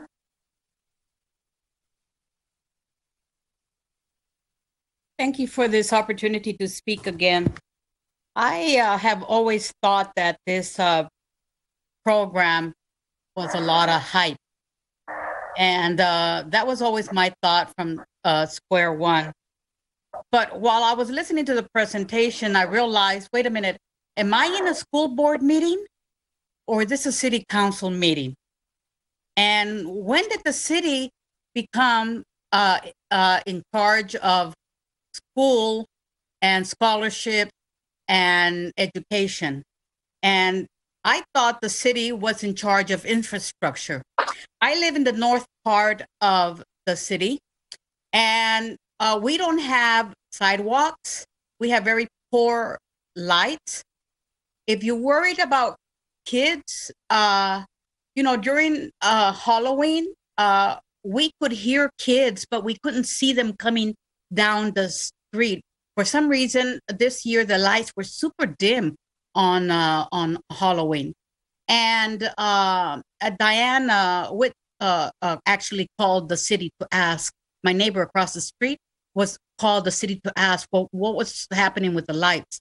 And so anyway, I've always thought this is a lot of hype. I don't see any return on the investment. I don't think we have a surplus budget anywhere that we would allow us to have some kind of a frivolous program like this, because only high income people are ever talk about opening 429 savings account. Low income people don't even know what that is.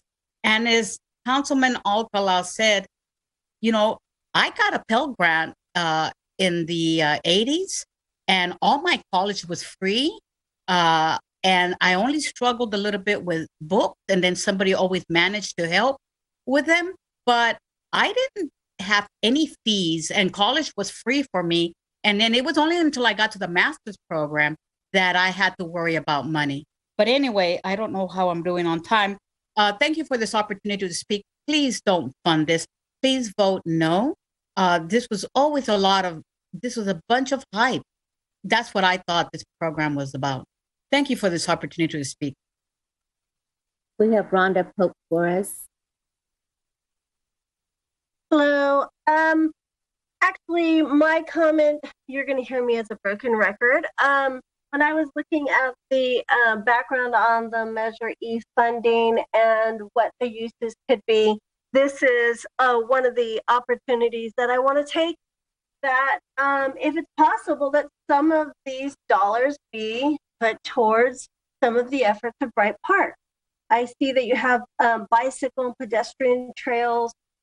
You have educational opportunities, and those educational opportunities could be put towards swimming lessons or other types of things surrounding Bright Park that could be education oriented. So this is just my opportunity to express looking at the different measures that I think you should consider utilizing some of those funds in a way that could benefit the Bright Park Master Plan and the pool efforts. Thank you.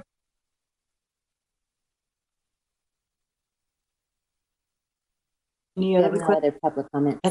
Okay, thank you, Madam Clerk. Closing the public comment and bringing it back to council. Are there any other additional comments among the council members? Council Member Orozco. Thank you.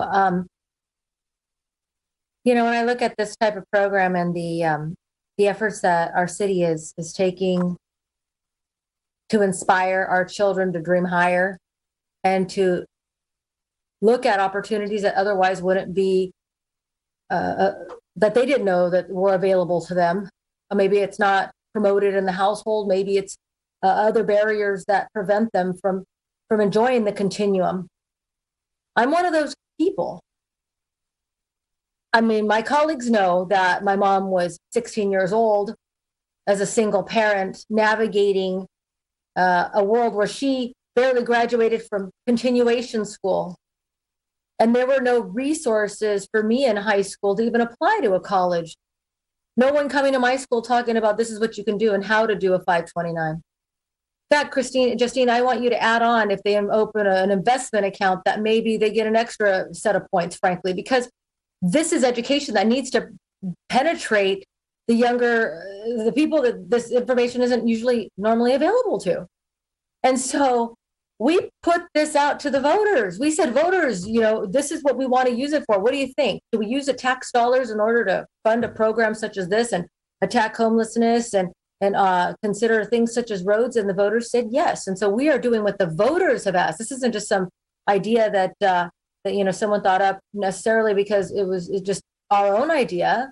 And because of the voters saying what they wanted it to be used for, it's not like we can change it, unfortunately.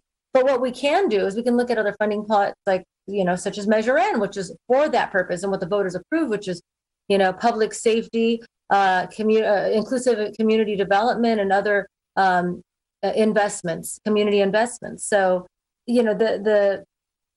this is, I think, an opportunity for us to level a playing field if we are interested in, as Mayor Pro Tem Ledesma mentions, equity and ensuring that information is out there from the earliest stages of a child's life, from high quality early childhood education, a college savings account, opportunities to grow from the earliest stages all the way through high school, and providing incentives so that our city says to its young people, as a supplement, we value you and we are investing in you. There are a lot of things that cities do that might be better handled by other agencies, but it doesn't preclude our efforts to be proactive and to say, as a city, these are the values that we stand for. When we say we want a city where people can live, work, learn, and play, we stand behind the learn part. And so I commend our hardworking staff. I commend the voters for your vision, and I commend this program because I think it is exactly what, we're a small and mighty city, and we're taking some big fat steps in order to make sure that our people are taken care of. And I have no illusions that other cities could step forward in the same fashion. Councilmember Early West. You're muted. You're still muted. There you go. Love you, Martha. You're still muted. Your lips are moving, but I can't hear you. I think it's really important, and I started with this. When you think about zip code matters, when you think about what Councilmember Orozco was just talking about, right? Some of those social determinants of health, and you think about the life expectancy of the residents that live here. And when we look at the life expectancy compared to some of the other cities in our own county, right? And you know what I'm talking about. This is what we're talking about when we are saying we need to invest in our community. We see an issue, and this is why I ran for city council. This is why I love West Sacramento so much. We see an issue and we say, you know what? We can do something about that. Maybe people don't normally, right? Maybe city councils don't normally wade into this, but we put our values in our budget. And this is one of our values. How do we better solve this issue regarding education, regarding opportunities, regarding training opportunities for employment? So for me, this is really important. And the only other thing I would add there is I would hope that when you're looking at incentives and how sort of the boxes that are being checked to get to $1,000, I actually would ask you to make it as easy as possible. If the whole point is that there is money for education in this 529, I don't know why we would put up additional barriers, right? Like, think through that. Why would we put up additional barriers to a scholarship that literally can only be used for education purposes? If our whole point is educational outcome, how do we make sure you will be successful? This is just a little bit of a drop in the bucket of the money you will need to be successful in your educational outcomes. It can only, as you pointed out, it can only be used for certain things for education. How do we make that easier for our residents? And so that would actually be the only thing that I would ask, is rather than thinking of this as an entitlement program that we want to ensure that we make it as hard as possible for you to get to that $1,000, because we know that happens. How do we make it easier for people who normally do not have access to this to ensure that we really are having the outcomes that we want? Thank you. Thank you, Councilmember Early West. Okay, so I do have a few questions and some ideas that I wanted to share with you. And first of all, thank you so much for expanding and taking a look at other options so that youth who are interested in going to college and youth who need that additional incentive. This is what this is about. Creating some smaller footprint milestones so that we can help them crosswalk from wherever they're at to be successful, to go to college, to go to a trade school, vocational school, whatever that may be. I will say that, in Measure E being passed, there were a number of items under Measure E, early child care education, after school programs, things like that. A lot of those things that have come to fruition. And the Home Run program, as you described, a compilation of a number of initiatives so that, we have opportunities for children in different steps so that they can, work towards going to college or, achieving something so that they can be prepared for the workforce. And, our partner, Washington Unified School District, has come around and I think has been a strong collaborative partner. School board members have all been, engaged and interested. And I have seen, participation, and I've also have seen you out in the community. I do want to, talk a little bit about the outreach and some ideas that I have about that. And also some recommendations on the incentives. And I'm looking at it from the angle of the lower socioeconomic and those with disabilities. I'm looking at it at those with mental health issues or those with domestic violence, history. Those are going to be some of the youth that I think that I'd like to see do a little more outreach to. And maybe what we do is expand as part of an incentive participation in mental health first aid, there's, I think, some kind of, if there's a course, with the Health and Human Services Agency that we can partner with and, do outreach and education so that youth who, I think we received a presentation, in fact, from one of the interns about the lack of mental health treatment throughout our county. And, it could be a project that somebody put together to increase access to mental health services, but maybe at least getting started in the school setting to provide mental health and incentivize. If you participate in this class or an after-school activity, then you will receive an incentive. Also, substance use. Looking at some kind of program to talk a little more about that, or if there's a group that they can participate in to talk about those issues. If there's some kind of, I think the school district is taking a look at expanding some of those programs with the Health and Human Services Agency. So maybe taking a look at how we can include that as part of the incentive, because I think helping people understand recovery, whether it be domestic violence history or especially now with COVID, there's just a significant number of loss that people have experienced in this last year. So I'm just trying to look at it from a different angle based on what we've experienced and integrate that in helping youth to understand that there is a path forward even through COVID. So just making those connections as well. Also taking a look at like an IEP. If a youth or a family has requested an IEP, and I know those can be challenging, and to try to get youth who are participating in an IEP program to also qualify. Sometimes they may not be able to have all the great grades, and they may not be able to participate in the clubs because of behavioral issues. I can understand that directly from experience, how some kids just don't fit into all those mainstream programs, and yet we want them to be successful.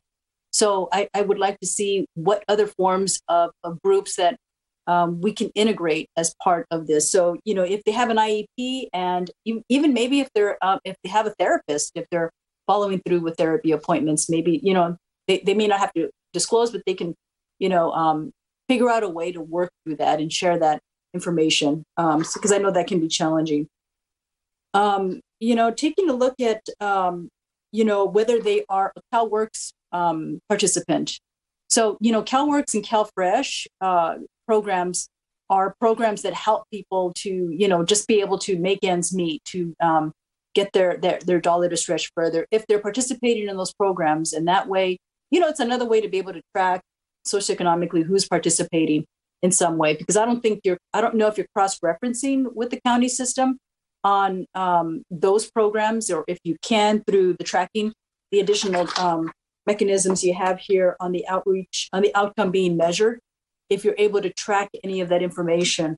And I don't think so from what I can gather here, but if there's a way to try to make a nexus and a connection, or maybe just by asking the question and allowing the participant to provide that background information, because it would, at least let me know or the public know that there, who it is that's accessing the program, if it's not on income based. And taking a look at other subsidy supports for that particular person. If there's anything else that you can think of, we'd be more than happy to chat a little more with you about what other resources families may be receiving, so that they can, we can log that in as an incentive, not as a deficiency. Taking a look at some of these other things, one of the things I've heard from youth is that they have their barriers is access, whether it be public transportation, whether it be financing, So for example, I think one of the other presentations from the high school youth was that there was lack of access to recreational activities, after school activities.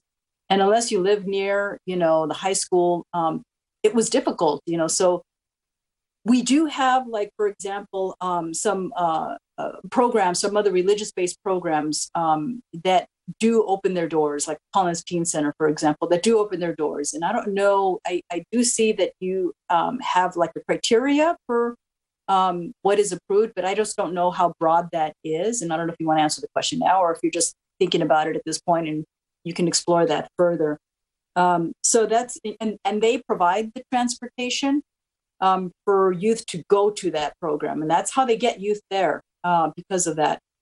Or if there a way for us to partner with, say, Yolo County Transit, or work it out through VIA so that we can subsidize access, so that it's not a barrier, and giving them that opportunity to be able to earn that.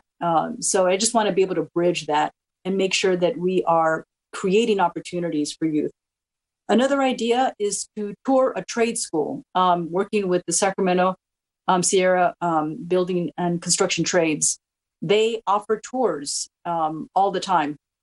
And, or, maybe creating an opportunity where we can hold, an event at Rayleigh Field. So sorry, not Sutter Health Park, dating myself here, Sutter Health Park. So they can have, a trade school, event, and they can go to that. So that's bringing them all here. And then we can, we can, put that down as an incentive. So that way, that's included. And I think those are just some of the ideas. I'd like the idea that you are expanding it. So, to the entire city. I think one of the questions I have is outreach. I know that, there are some schools, the charter school system is a little more advanced that, takes into consideration, planning now for high school. And I'm not sure if they're incorporated. I do know also there are a number of events that happen throughout the city. Council member, I'll call this Dia de los Muertos event. Would have been a great opportunity to do outreach. We had a number of high school students there.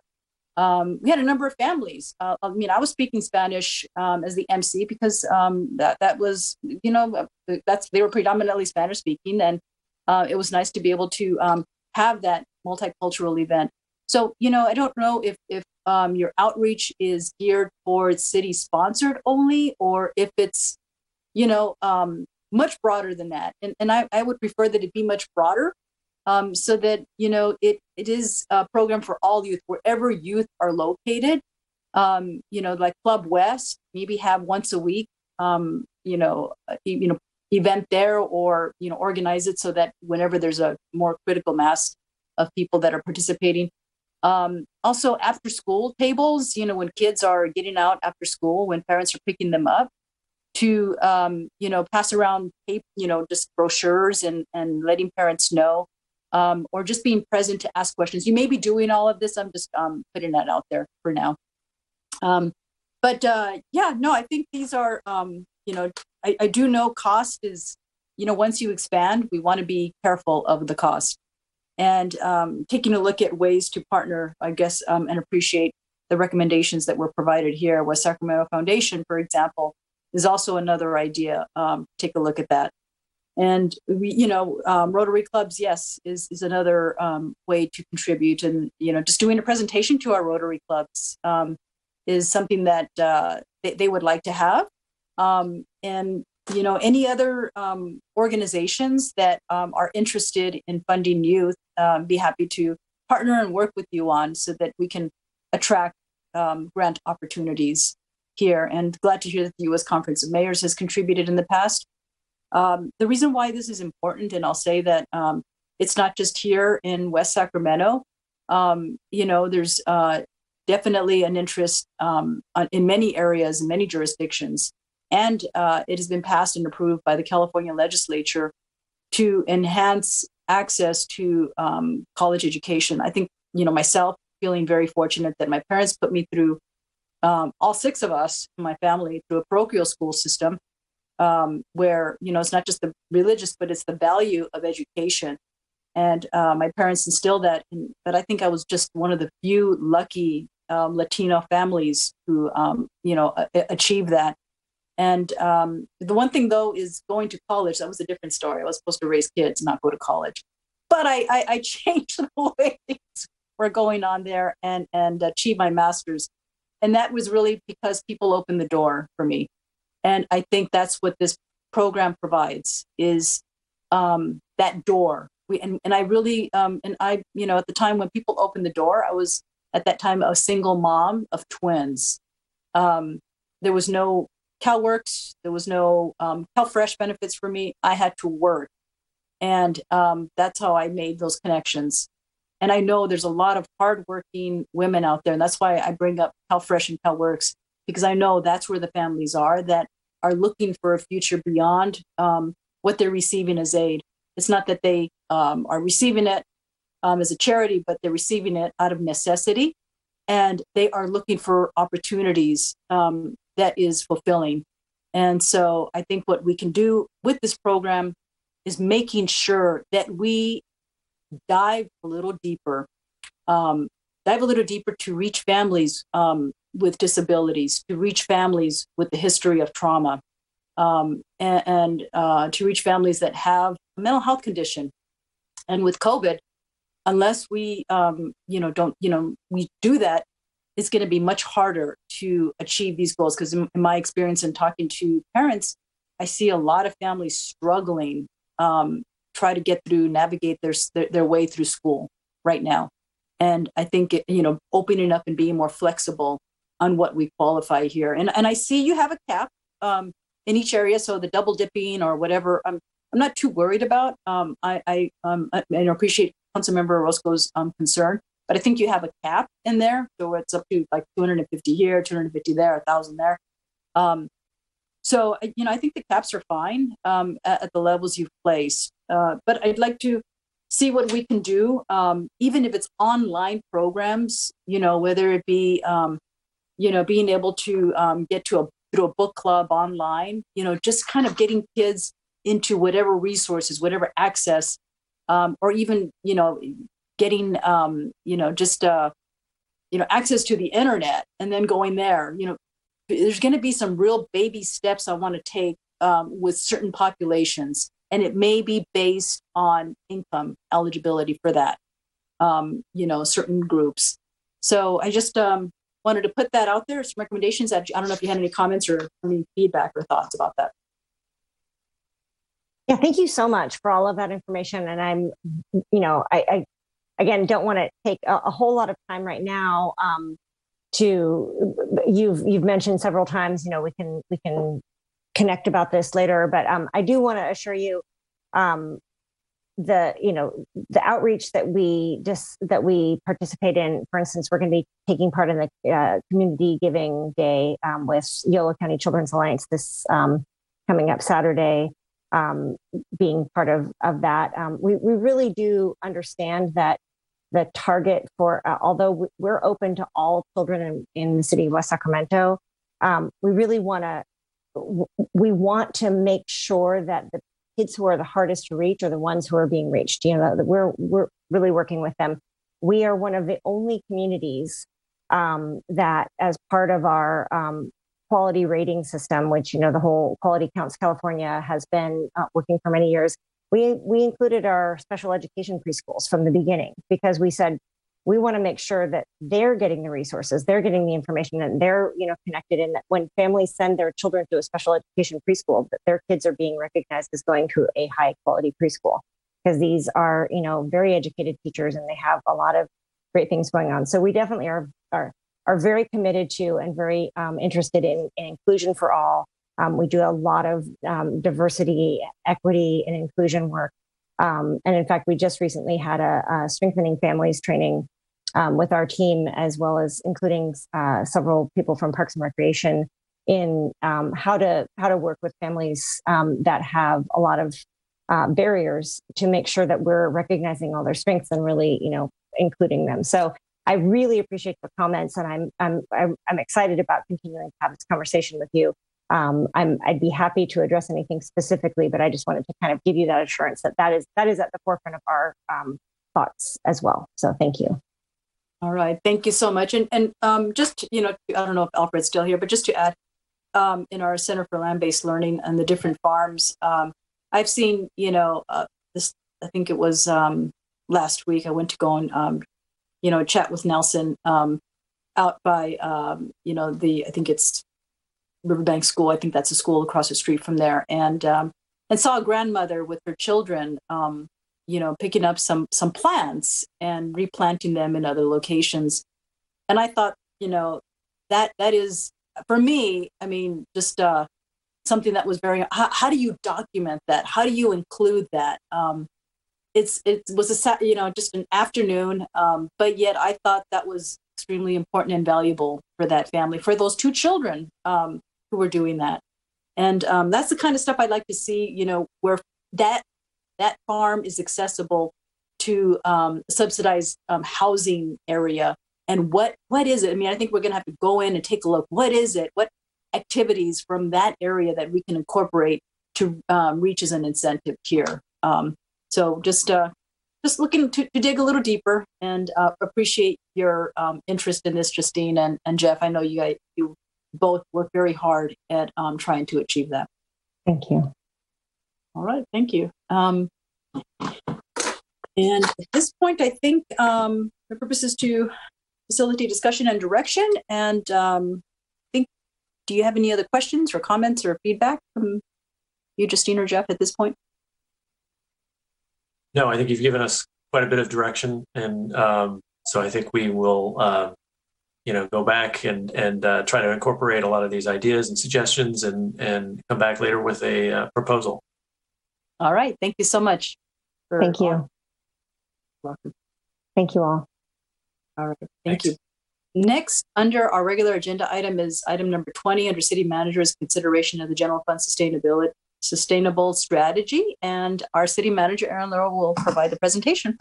All right, thank you, and good evening again, Mayor and Council.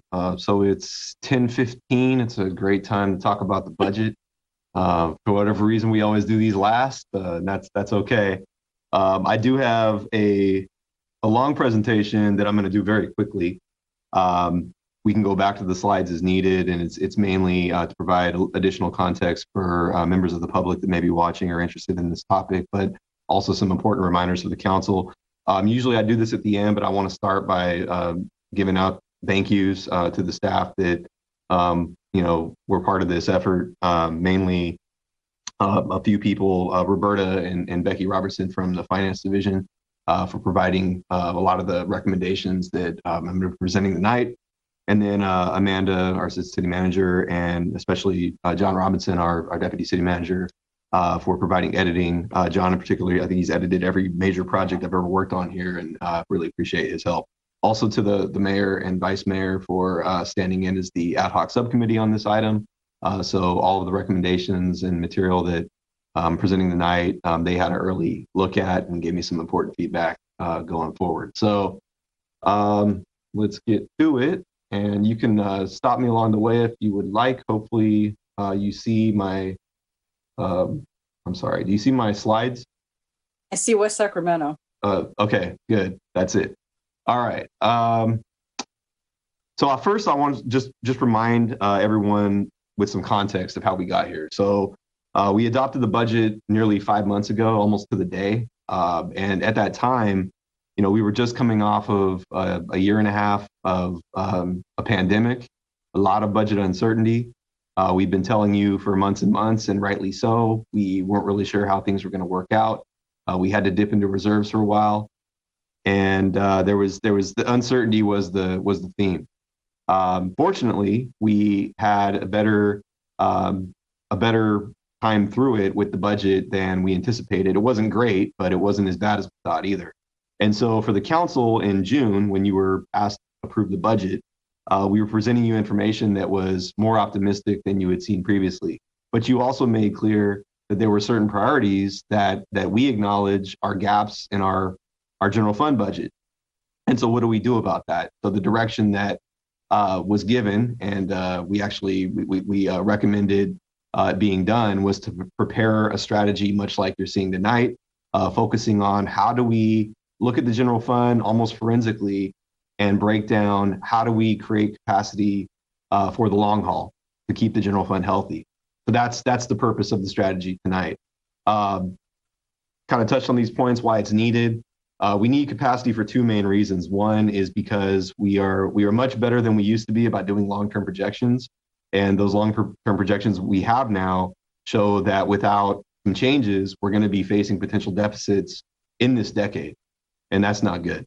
The second and more immediate reason, though, is because we have those gaps in our general fund that need funding. And the council's made that clear that those are priorities. I'm going to get to those in a second. But without making some changes and some adjustments, we really don't have the capacity in the general fund now to keep pace with that. So this is simply the general fund model that you've seen before. I think it's in the document. I'll just jump to this and highlight that in those outer years, this is a crystal ball. You have to look at it that way, but it's our best guess at looking at revenue assumptions and expenditure assumptions. And what it shows is that starting as early as in 2027, the general fund could be in a deficit. Now, this doesn't even take into account maybe we have a recession, maybe there's other external factors that influence our revenues. But this is just kind of a status quo look at those outer years and seeing clearly that we're going to have a problem if we don't make some adjustments. The gaps that I mentioned are listed here and many times in the report, but just to remind you one more time, we're a growing city. We're gonna maintain being a growing city for a number of years, both on an infill perspective, but also as we grow in other places in Southport. And service demands are always going to be higher, and we need to keep pace with that. There's always more competition in the region for employees. We've always had that reality, but more so than ever, especially in the post-COVID environment. A lot more cities are getting a lot more competitive, not just in terms of compensation, but also benefits and other factors. So maintaining our workforce is extremely important, both in terms of attracting good employees, but also keeping the good ones that we have, and acknowledging that we have a workforce that will be experiencing a lot of retirements. We already are just in this year. And so that's an important factor. The third one is something you've heard from us before, and we're going to continue to bring this back. It's taking a new look at our existing facilities, equipment, vehicles. We're a 35-year-old city almost, and it's hard to believe that sometimes. But when you put that in perspective of the stuff that we have, a lot of it is aging and needs to be replaced. You need to look ahead for that and to plan for it. And then related to that is the infrastructure. We talk a lot about roads. Roads get a lot of attention, and rightly so. We never have enough money to maintain the roads we have, and we know we need more resources there. But let's not forget, some of our biggest risks in the city are from internal flooding from our drainage system, having to maintain the other parts of the infrastructure that we have, water, sewer. We're a full service city, so we have, always have more infrastructure needs, but also we have new types of infrastructure. 10 years ago, we didn't have a lot of trails. We had far less fire stations. We had, less city facilities. We didn't have a rec center or community center. Maybe that's a little further back, 15 years. But all that stuff has to be maintained, and having the status quo general fund based on old assumptions is not going to work as we look ahead to the next 30 years. So we do need to be mindful of that as well. So the strategy is outlined. I won't belabor this, but we go over some of the challenges that we have. There's a lot of information that's more historic. We gave that to you, not just as hopefully to be helpful for this strategy, but also as a future reference point for the council, especially considering that we have some newer council members. Thought that would be important information. So we do break down how the general fund is constructed. And then most importantly, I think we look at the types of funds that the city also has. There's this common misconception with municipal finance that, you look at our entire budget and it's like $150 million, but only $70 million of that is a general fund. And those other funds are primarily restricted to certain things. You can't just move money around to create more money for, say, paving roads. The core services have to be funded by your general fund. That there are laws dictating that. As a city manager and Roberta as a finance director, I think if I were to create a phrase cloud of the fears that we have and things that might keep us up at night, these are all the things that are all reflected in the report. We talk about the challenges and the pressures in the general fund from many things, but these are the predominant ones. The one that always stands out to us is that first one. And just to put it in some current context, PERS just reduced their discount rate by 0.2%. Had they done a discount rate that they were talking about, which was more in the 1% range, I don't have the number, but I know it's a big number in terms of what that would mean to us. And that's always a threat. And that's something that we have very little control over. Many of these things we don't have a lot of control over, but they are important factors that influence the challenges we have with the general fund. So the current budget, this is just a reminder of where we were at in June. You adopted a budget in June that had an ongoing surplus in the current year of $482,000. The second year is much greater. That's mainly based on continued recovery from COVID and our revenues, which we are seeing, hold true to our projections so far. And so those are the current totals you have. Remember, though, there were a number of items that we deferred. We call them the B list items. And many of those were very important. Staff felt anyway, they were very important to bring to the council to address many of the issues we have here. Some of them, for example, on one-time funds were things like building a temporary building at the courtyard that we need so we can actually make full utilization of that facility that we just completed the first phase. So one-time funds, we have 9.65 million, which is a great start. But with those B list items, you can see if we funded them all, that dips quite a bit. So there is a need for more capacity just in the current budget. This is just a snapshot of where things stand. More focus on the percentages than the actual dollars, as it does vary from year to year. But most of our money for the general fund does come from property tax and sales tax. Those are the big two. Everything else is related to other items that we're discussing in the report. One thing I'll point out, though, the biggest growth is potential for here is in the TOT. That's our hotel tax. And also, no pun intended there, but cannabis revenue does have a lot of potential growth there as well. The other sources, I was asked this question a couple times. It's a bigger number than the others, but this is just the first five are the five biggest discrete revenue sources the general fund has. Other sources includes a number of things that are smaller amounts.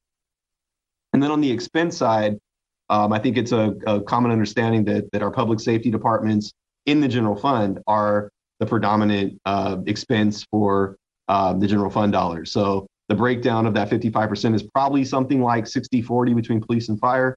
But that is in most cities, if you're a full service city, that's where most of your general fund costs are going to be. The other ones, when we talk about general administration, it doesn't sound exciting at all, but those are all the important things to run a city, like your finance department, your IT, payroll, HR, all the things that take the administration to support the rest, and that's a big chunk of the total. And then the rest are other typical core functions in cities. Many of them are supplemented by other types of revenue, other sources that aren't general fund, but more so for public safety and general admin. That's where you're going to see almost all of the funding for those functions coming from is the general fund. So when we talk about the non-general fund revenue sources, I'm not going to go into great detail here because there is a lot of detail in the document, but I want to highlight some of the major ones that are going to get discussed tonight. So your transaction and use tax measures, we are unique and frankly lucky, thanks to a lot of foresight by past councils, including many of you that were there for measures E and N. I don't think anyone was around for V. That was 2008. I don't know. I can't remember, Chris. No, but the council, did put these measures on the ballot. They were all passed. We've been 4 for 4 on transactions use measures, and these all have important uses that are detailed in the report. They all have advisory measures that they're not legal restrictions necessarily, but the council has been very true to those advisory measures over the years. And what I did in the document is actually provided the advisory language. A lot of times we kind of forget what exactly did Measure K say. And that really matters in terms of some of the things we're going to be proposing for going forward. Tax increment, it's the concept of investing property tax growth into infrastructure and other investments to create additional opportunities. And we have been on the cutting edge of tax increment financing in the post-redevelopment environment. We started with Measure G, which was a voter initiative, to basically ask the question, should we keep putting away that money? But then the EIFD, there's a long story, a lot of history that I put into the document to tell that story. But the important takeaway there is the EIFD and Measure G have us well suited to keep pace with all the infrastructure investment that we're going to need to continue to support the growth in the city and build the local economy, and to take advantage of moments like today where we have an infrastructure bill that's going to be giving us potential to leverage millions of dollars for our projects. The next two are similar in that there's the water treatment plant we talked about earlier. They're similar in that these are restricted funds. Enterprise funds are all of our ratepayer funds. So when you pay your water bill, it includes the water, sewer, refuse, recycling. It goes to those funds. It can only be spent on building or maintaining or operating those facilities. It can't just be can't go to the general fund. That's the important distinction with enterprise funds and development impact fees. They have to go to the things that are the purpose of the fee or the fund. It's somewhat similar for the assessments. We have a number of assessments. Community facilities districts, otherwise known as mellow roost districts, are either for capital improvements in that finite area that pays the tax, or they pay for maintenance of existing facilities in those areas. The one that we're going to talk about later is the lighting and landscaping district. I won't get into that now, but generally speaking, we have assessments that pay for maintenance of things in the city. In the case of the L&L, it's never enough money to cover the actual expenses, but these are also funds that can't just be transferred into the general fund to cover other costs. So for part one, there's a few key takeaways I've noted here. I talked about this one already. Status quo will not work going forward. You're going to have to make some adjustments in order to both avoid those future gaps, but also to address the current needs that we know we have, and to make a good start at that. That's the second point, addressing those current gaps. The third point is really can't emphasize this enough, that even though we do have some good potential for future revenue, growing revenue, which I'll get into, most of the money that will come to through these recommendations to support the objectives to create capacity have to rely on existing revenue. Fortunately, we have some good options to do that, but relying on new revenue is both tenuous because it's uncertain. Some of it, like a voter initiative, is uncertain, but also it takes a lot of time, even through normal pace of development. Getting a new project on the ground today, it sometimes takes a year before you ever see any of that revenue. So you can't rely on new revenue to solve the problems we have today and tomorrow.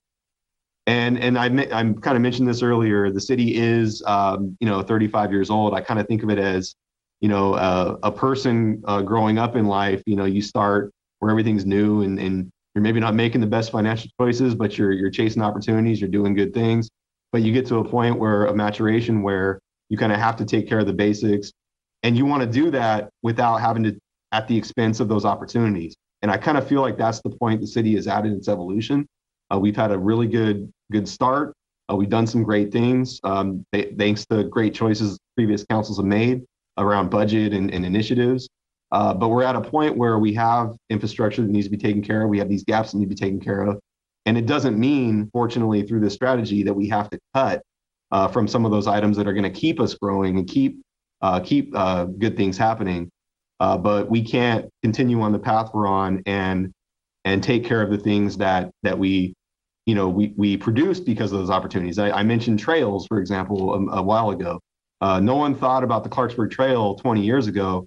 Well, it's here now, and it needs some love. There's a lot of examples of that in the city where there are newer things that we built that we didn't really at the time think of the maintenance down the road. And so it's time that we need to start thinking about some of those things. Then we get to part two, and that's all about the recommendations. We have budget adjustments that are moving funds within existing funds to pay for something that otherwise the general fund would have to pick up, and frees up capacity that way. I mentioned we have several recommendations that have to do with new revenue. Many of those, though, require future council direction and actions and can't be relied on today.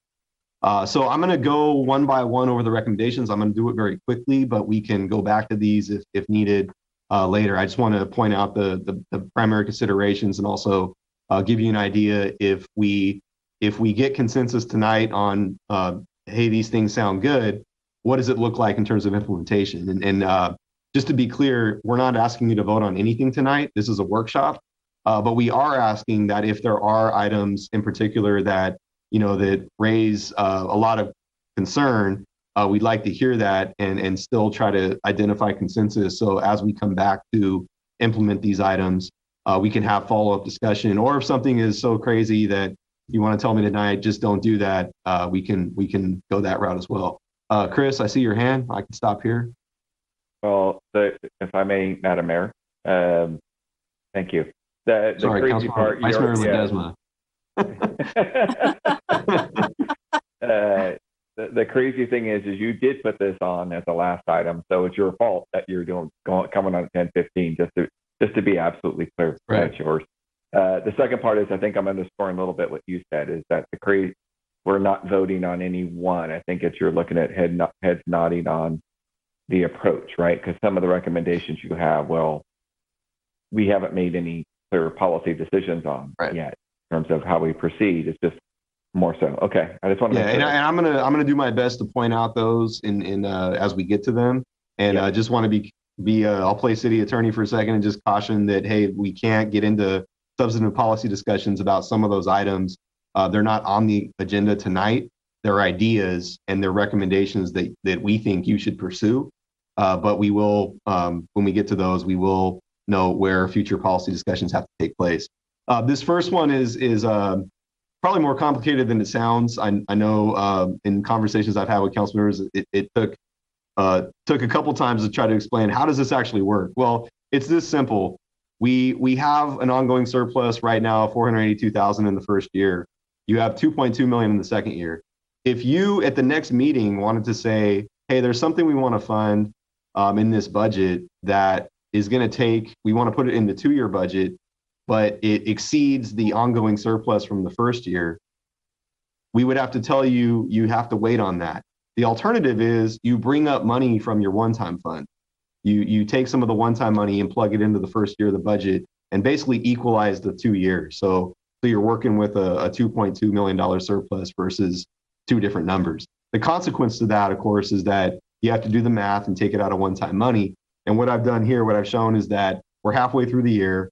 So it's about 860,000 of one-time money to make the 2 years equal. And so that's the recommendation. You have an adjusted number on one-time money of about 8.8 million after. Item number 2, now we're getting more into the substantive recommendations. For the past several years, the council has had a strategic initiative set aside. It was something that was done, like I said, several years ago, because constantly the council would think about doing things and we would have to say, hey, there's not a lot of money to do that. The difference is today, we have Measures E, we have an N, we have an EIFD, we're the first one in the state, and that was something we didn't have, I think, when we started this. We have a couple other funding sources that weren't well evolved at that time either. So the Housing Trust Fund, we are now a entitlement city for CDBG. Even though we don't think of that as an opportunity fund, it does have opportunity to use for something that may be a strategic initiative. So this is one that would free up $200,000. We would simply eliminate this from the general fund. It would go back to ongoing capacity, and we could do it with the mid-year update. I'm going to make a distinction between mid-year and midterm. So mid-year simply means we're at the middle of the fiscal year, which is basically right now. Roberta will bring you a workshop on, I believe, December 8th that will get into mid-year adjustment. We then have the midterm budget, which is a more substantive update to the 2-year budget going from one fiscal year to the next, and that'll be in June. So there are a couple differences on these items. This next one is a little complicated. This one is a big ticket item, so I want to spend just a minute on it. The Lighting and Landscaping District, it generates $400,000 a year, and these are property taxes that people pay. It's like an add-on property tax. Unfortunately, the number for providing the services of the L&L, which is maintaining street lights, I think it does street sweeping. I could be wrong on some of the other things. But it's basic maintenance of the north part of the city. Those costs are $1.3 million. I don't think the council wants to reduce services, and it would be impractical to go back to voters. It's a 2/3 threshold. It's not impossible, but it's not readily doable. So we're looking at how do we minimize the subsidy that the general fund is currently paying for the L&L. In Measure K, if you look at that advisory language, there's an interesting tidbit at the end that it's eligible to pay for subsidies for property tax. And we see the L&L as eligible for that subsidy, much like the water rate used to be until we wound down that program a few years ago. So what we propose to do is it's a fund shift between the tax measure funds to free up capacity in Measure K to pay for that L&L. $500,000 a year is currently budgeted in K for road projects. We're not saying eliminate that. We're saying there's capacity in Measure E, and Measure E allows for road rehab. So simply move that over to Measure E in the 2 years. There's $225,000 a year for light rail operations in K. We have Measure V, even though it's not a permanent measure. There's a later recommendation related to that. We're saying shift that funding over to V for now. And then lastly, we discovered that we've been overpaying our lease payment on the rec center, which is kind of a complicated formula. I'll get to another thing on that later, but that's another $212,000. So that frees up enough capacity in Measure K to be able to fund the L&L and therefore eliminate the general fund subsidy that pays for the L&L right now. If the council agrees with this one, we can do it with the mid-year budget. This next one is fortunately a benefit of us being good about funding reserves. We have adequate reserves to be able to not have to make this transfer right now. The franchise fees we get from waste management, half of it goes to the budget stabilization fund, which makes up part of our reserves. They're fully funded at the levels we need them to be.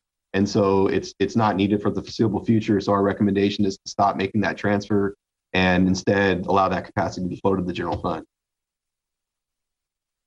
The tax measures are currently the only funds that don't pay cost allocation. So what that means is that every fund in the city, whether it's the water fund or any of the different funds we have, all pay a fair share based on a cost allocation plan of what it takes to run the city.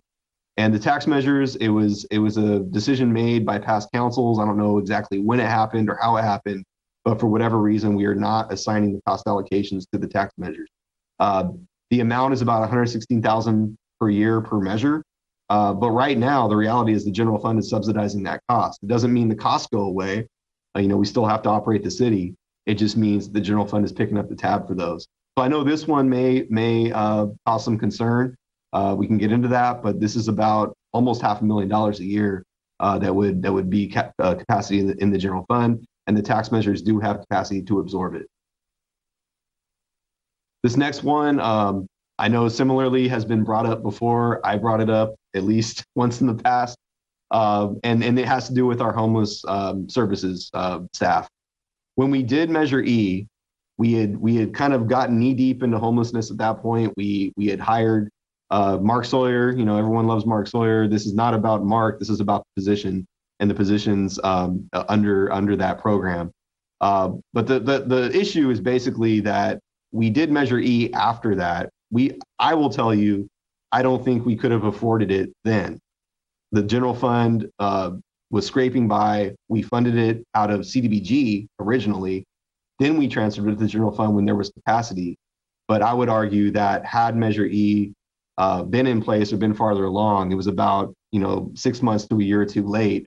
We probably, well, at least we would have recommended, I think it may have had more support to put those costs in Measure E. It's $211,000 a year. It includes two positions, the homeless manager program or homeless manager position and the new program associate position. We could do this one with the mid-year update. This next one is kind of a unique opportunity. Got to credit Becky Robinson for pointing this one out. We have a bond on Station 45, and it has about 10 years of payments left. We pay about $585,000 per year. Now, we wouldn't be making this recommendation if we didn't have so much one-time money available to us. And the fact that we do, it makes sense both from an interest saving standpoint, bringing up the cash flow for capacity right now.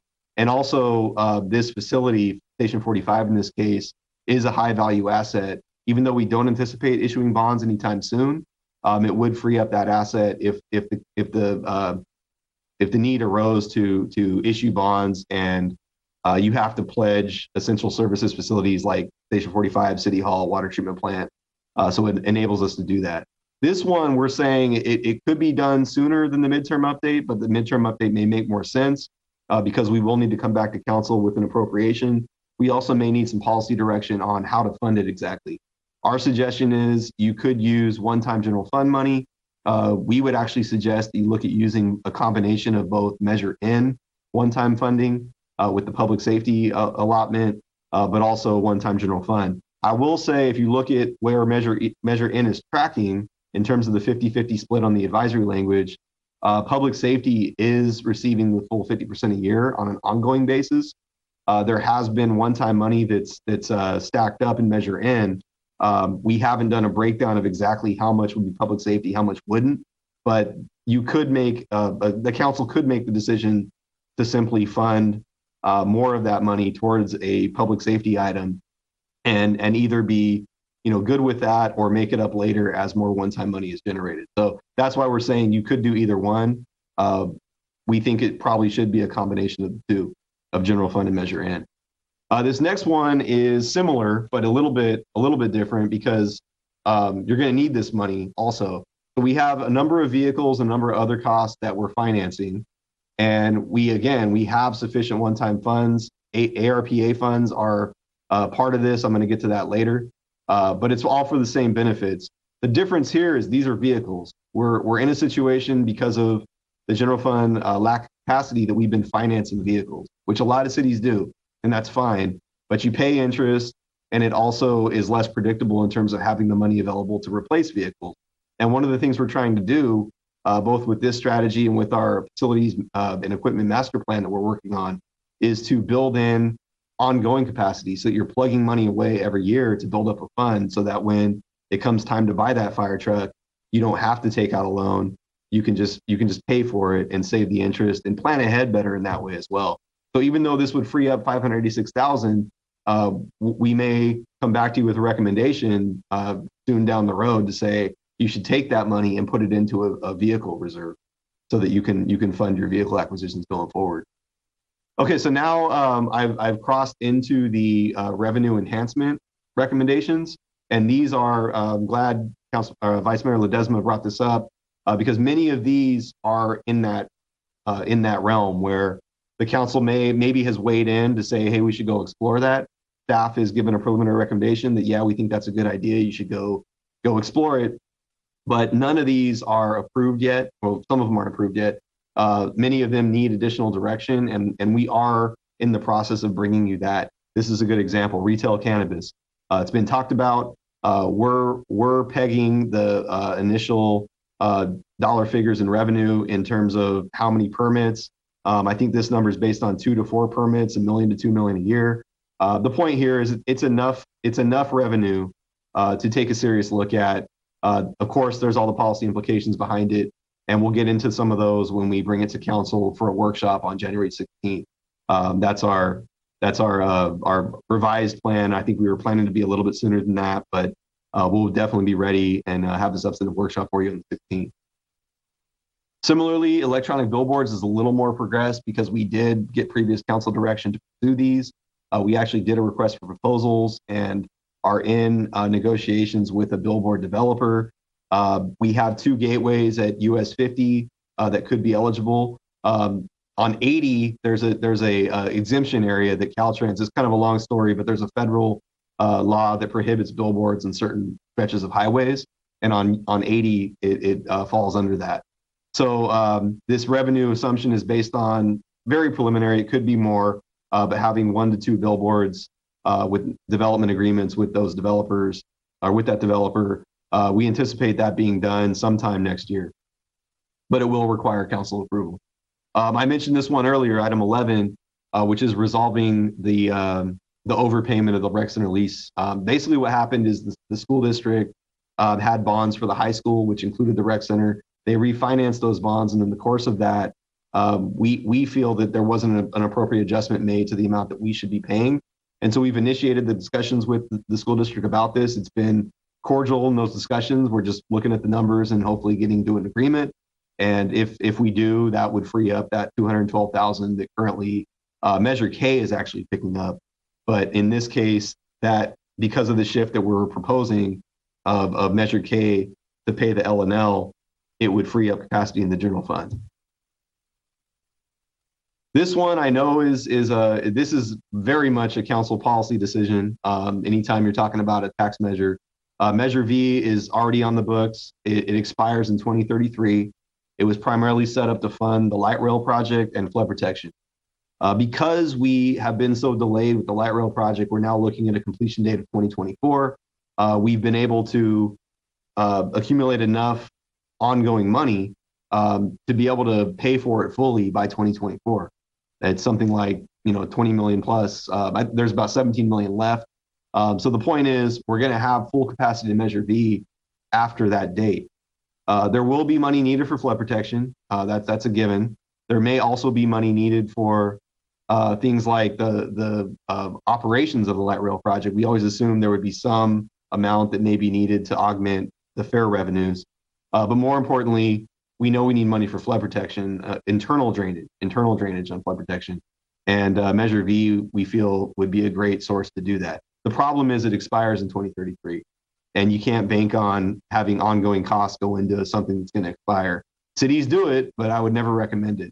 And so the recommendation here is for the council to consider extending Measure V and do it as soon as we say the 2024 general election, mainly because higher turnout usually favors tax measures. That's just a reality. You could do it at any time though, 2022 or later. What we would also suggest though is if the council decides to take that up, you also look at broadening the uses of Measure V. Right now, it's very limited to those two things because it was meant as a capital measure. Now, if we extend it, we would recommend that you look at it more as an operational funding source and make it look more like Measure K because it actually Measure V originated from Measure K. If you remember the story there, it started off as a half-cent measure. A quarter of it was capital, a quarter of it was ongoing operations. So, one idea could be just look at the Measure K language and sort of mimic that if you did an extension, and then keep flood protection in there as well. The service charges, we don't have a number because we are doing a study right now to determine what the appropriate levels of those charges should be.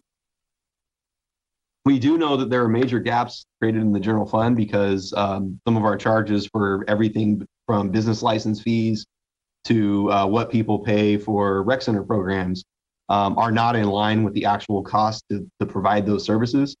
And so we're doing the study, very much a council policy item because you want to be business friendly. You might not want to raise every fee to the fullest possible amount, but that's something that you'll definitely get a look at in 2022 and will help with this overall effort.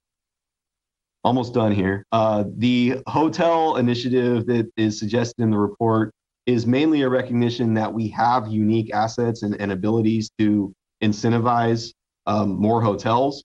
There's definitely a market in Sacramento. You see all the time, there's a deficiency of rooms in the downtown market to be able to attract the types of conventions at the new convention center with the arena. We're well positioned in the market to capture some of that demand. And the evidence shows we've had 2 hotels open just in the last year, which is great. We have more on the way. But we have property, the city has property, the port has property, we have the EIFD, the picture in the background is the Grand Gateway property.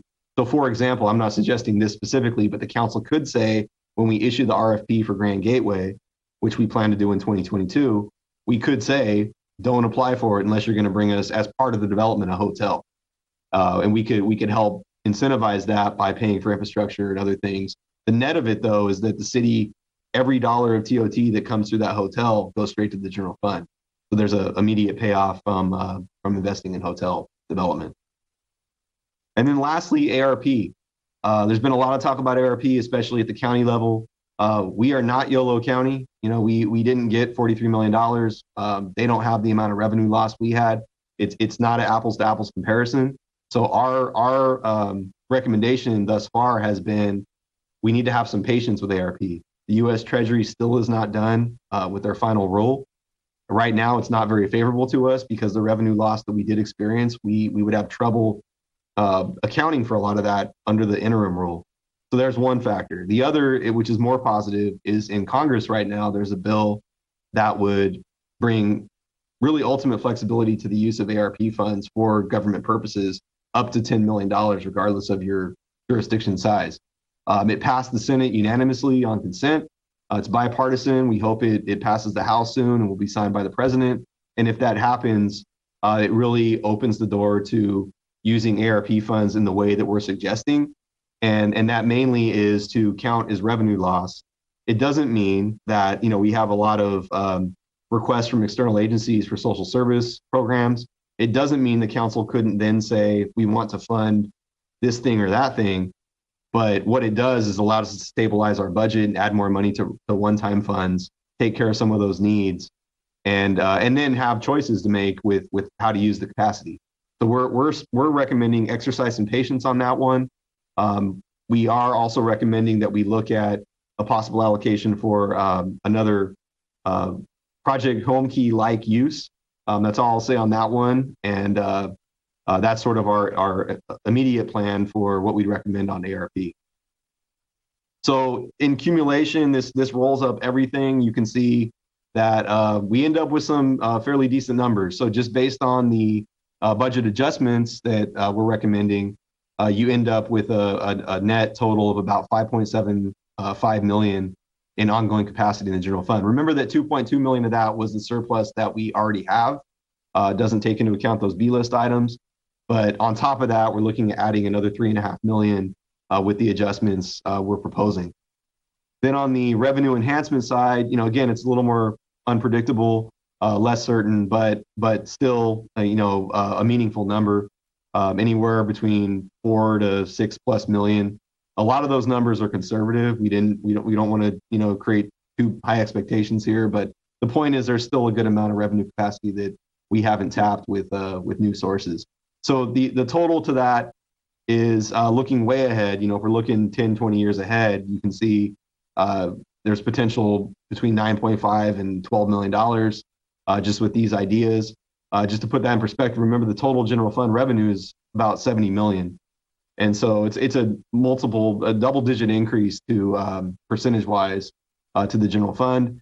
And also with the ARP recommendation, on top of the 8.8 million that we'd have after these recommendations are implemented, you would have about 16+ million in one-time funds to work with.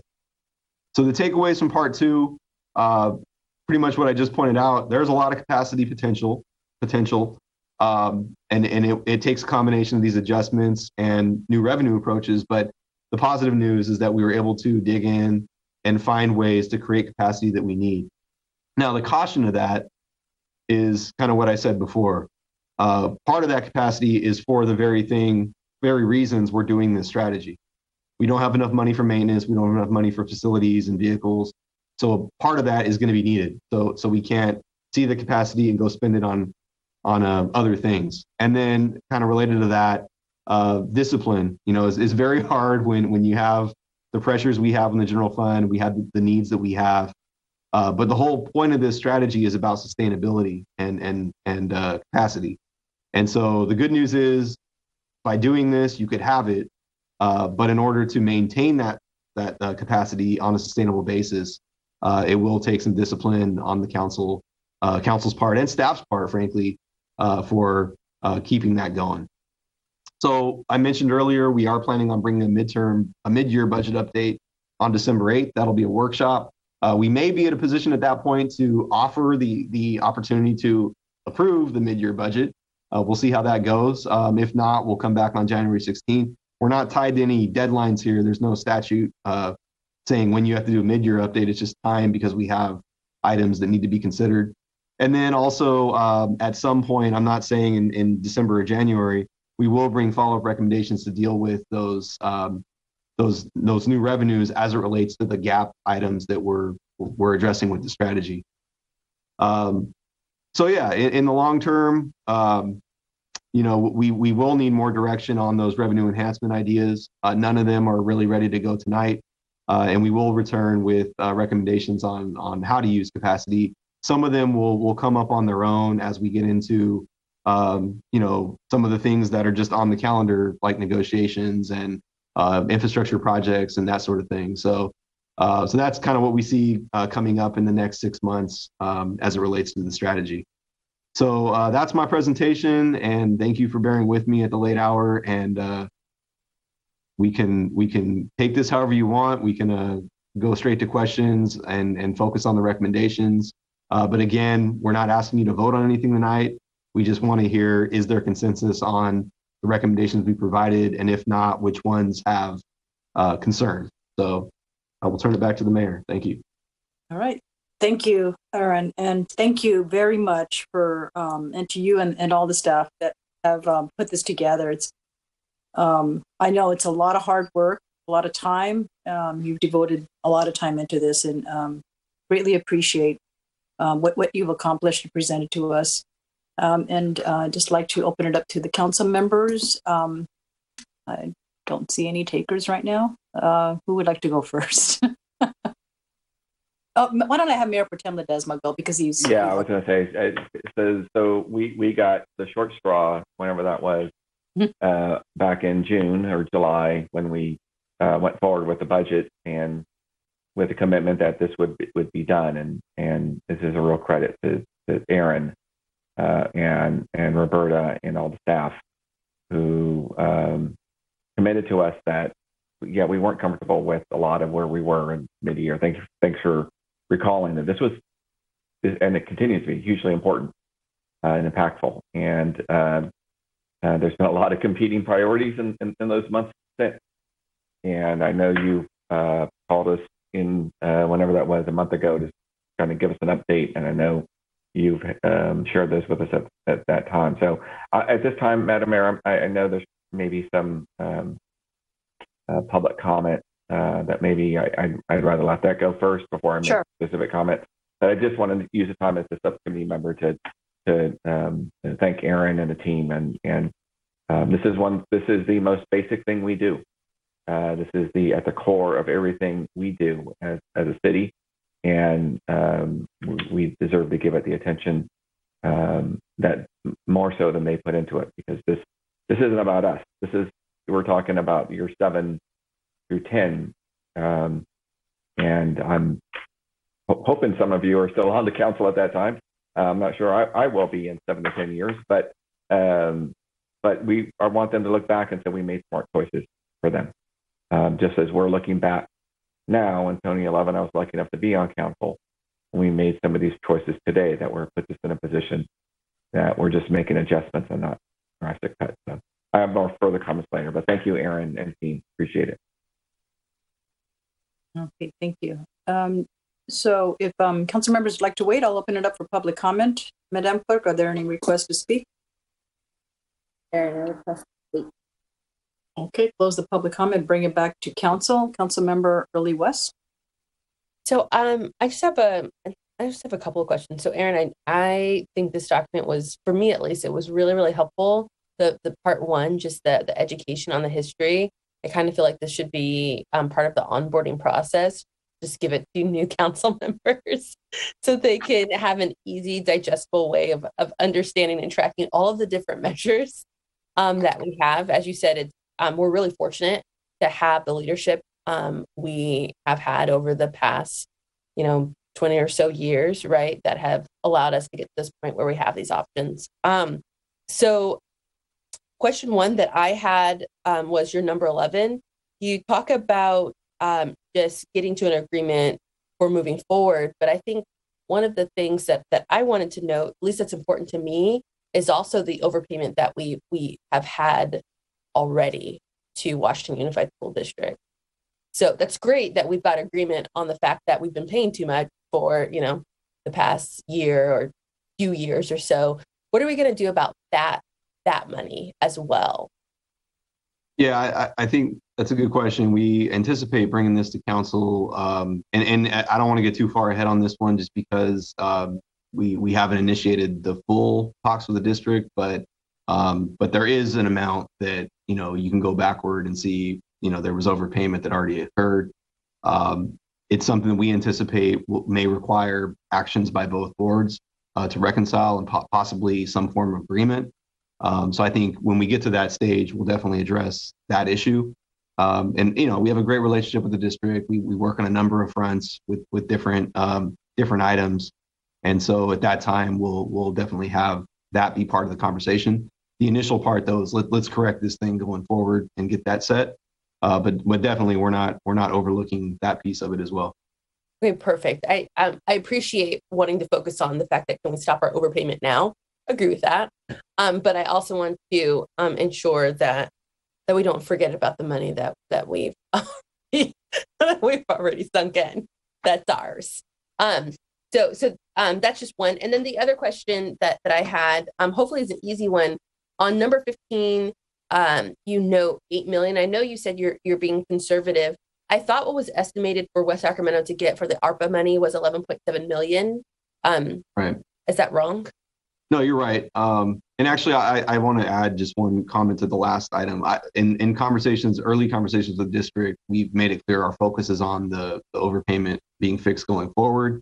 I've represented that that's our focus, but the council still has to approve. And if they want to talk about the money that had been paid before, the council has that prerogative. So I just wanted to note that. On the ARP question, you're right. The West Sacramento number was 11.7 or 11.6 and some change.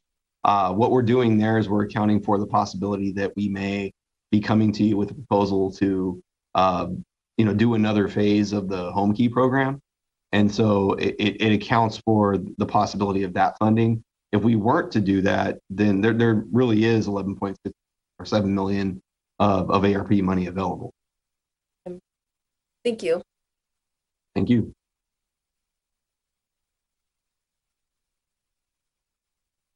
Okay, any other requests to ask questions or speak?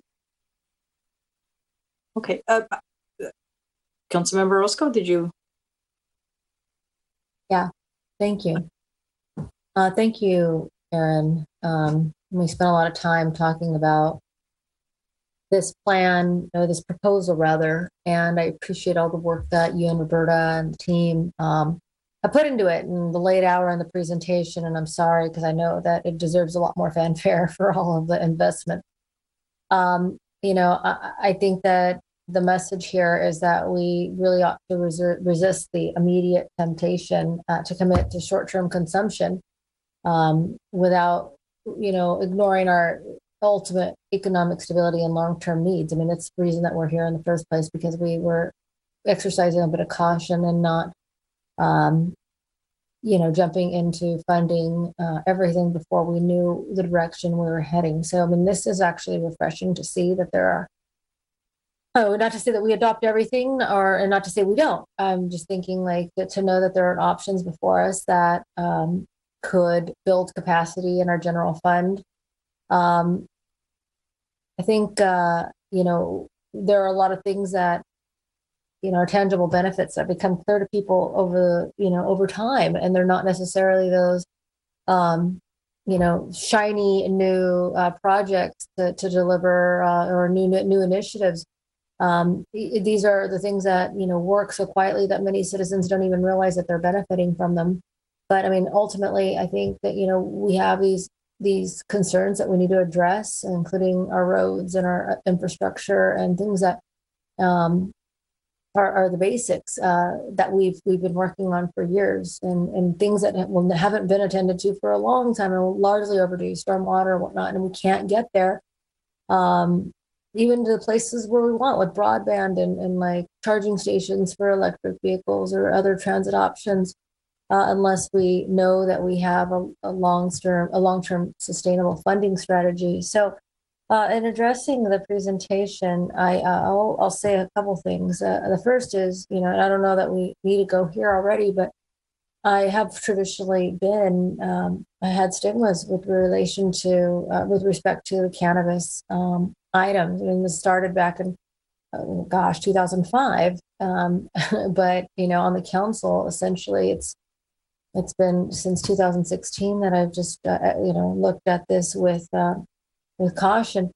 And retail cannabis has not been my favorite option, because I just ultimately feel like if it's not good for our city, I don't care how much money we're going to make from it. You can't dangle enough dollar, signs in order for me to say yes to something. But if we do want to talk about structuring something in this area, something that is, that fits certain parameters, and it is good for our city, I am absolutely open to that idea. And so I do encourage and invite that discussion. I have actually toured a few, And I'm actually pretty delighted by what I've seen. And so for me, it's just place and complexion.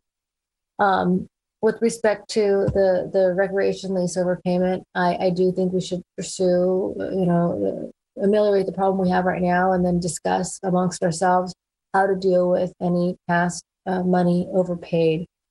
With the extension of Measure V, I'm in support. I know that ultimately it's not a raise of any revenue; it's just a continuation of what we've already been doing, and to the tune of $2 to $3 million, which could, if we brought in the uses, could do a lot of great good in our city. So, with respect to updating the service charges, I think that's going to have to be a case by case, because ultimately there are some things that are significantly overdue and where people are underpaying. And then there are other things that, you might not want to fall on the sword for, just for a few extra dollars. So I think we should certainly discuss that, but I'm not opposed. And I think that the hotel attraction initiative, you got something there. There's already a hotel attraction initiative on a billboard out there talking about 30 motels. But I mean, I don't know that that's what we're talking about. I think we're talking about something a little bit more, like the new hotels that we're opening. And I like that. I think that that's innovative and forward thinking. The things that I wanted to discuss are, and I'm not opposed to the recommendations with respect to how we're dealing with our current budget. I think we should absolutely pay off Station 45 bonds. We did that with Regional San and saved ourselves hundreds of thousands of dollars, if not millions. That's just lost money that we can recoup and do something with if we just are fiscally responsible and pay off debt early. And that would be the same thing as public safety equipment lease purchases, just throwing away money if we don't just pay off that $586,000. So those are no brainers for me. And again, the funding, lighting, landscaping district with Measure K, yes. And if we're not using our strategic initiatives allocation, then I can be negotiated on that as well. Where I had a little pause was where we're talking about the specific tax measures. And after extensive conversation about our homeless program positions, I think it's just a matter of the fact that the Measure E was created after we already had considered funding that position. And if it were a situation where we were like, here, we have Measure E, okay, what are we going to do with it? Okay, we have this new homeless coordinator. I think ultimately the intent was to use that money for leveraging so that we could have strategic programming in our city, something new, something that we can really bring to the voters to show that their money is being spent in a good way for the benefit of all in our city. So I didn't think that anticipated salaries or like administrative costs, but on the same token, I can understand now as we look at this, that is a potential for that. And as far as the cost allocations for tax measure funds, I need to know a little bit more about that, because $465,000 seems like a pretty big cost, and so ultimately that would shave off 100,000 something more in Measure N and Measure E, and those are the ones that I have a shelf life with. So I'm thinking, well, gosh, that's a lot of money within those programs. And I know that the general fund has been picking that up, but just I know that we could do a lot with those funds if we were using them for leveraging. So those are the only comments that I'd have about the recommendations. But otherwise, I think, we are, first of all, thank you. Because we have invested, it's because of these types of forward thinking and the brilliance that we are positioned in a not similarly situated with many other cities. We are in a really good spot. I mean, some cities have been bankrupted and taken down, and we are, just in a really good position looking at this. And I'm glad to see this tonight. Thank you, Erin. Councilmember Alcala. Mayor, it's rather late this evening, and I have quite a few things I wanted to mention, but I think I'd like to have these conversations and recommendations that I talk with the rest of the council on December 8th and January 16th. And Aaron, I think we're taking a look at December 8th for a vote, and tonight is to provide the recommendations for them to prepare a report. And maybe I can clarify that. So it's not the recommendations in the report. Some of the recommendations will be brought forward for consideration as part of the mid-year budget, but they're really, those are just the budget adjustment where we're taking like the L&L adjustment. They're just, it's just updating and approving an update to the mid-year budget. Others are going to be considered later. So this isn't meant to be a document that we bring back on December 8th and we ask you to approve it. It's really just to get feedback on the individual recommendations tonight. So that'll be implemented going forward. Yeah. So do you need to actually hear how we feel about all 15 right now? I would say that for this to be productive, we would need to know if there's consternation about any particular one, and it's kind of, if I see that it's kind of a consensus against something, then we would want to make sure that we don't show up at a future meeting saying do this when you don't want to do it. So based on what I'm hearing so far, I think I've pinpointed a couple concerns, but nothing that. It sounds like more explanation, more conversations could be had. So, then to be clear, just to, I don't have any major concerns with any of the 15 recommendations that you've put forward. You heard my concern regarding the back money that I would want to make sure we discuss. That's it for me. Okay. Mr. Mayor, some of these have already been touched upon by different council members, so I would like to send maybe just another one or two, but I can't. Quite honestly, it's so late, I can't think very clearly at this point. I'd like to be able to send it to you tomorrow. Yeah, you're welcome to, if you want to send me any comments in addition to the ones tonight, that's fine. Yeah. Oh, thank you. Mayor Pro Tem Ledesma. Well, I may keep you up a little longer, Norma. Sorry. No, this is, I'm joking. I'm sorry. We're all tired, but I mean, this is, and I don't mean to call you out here, Norma. I don't. But this is a lot. This is a lot to digest, and this I get it, but this is really an amazing amount of work that was put into this, and this was the most important thing for us 3-4 months ago, and it needs to be again, and not for anything in here specifically. And I do have some specific things that I don't say I have a problem with, but I'm going to ask for some clarification because all in all, this is the direction we need to go.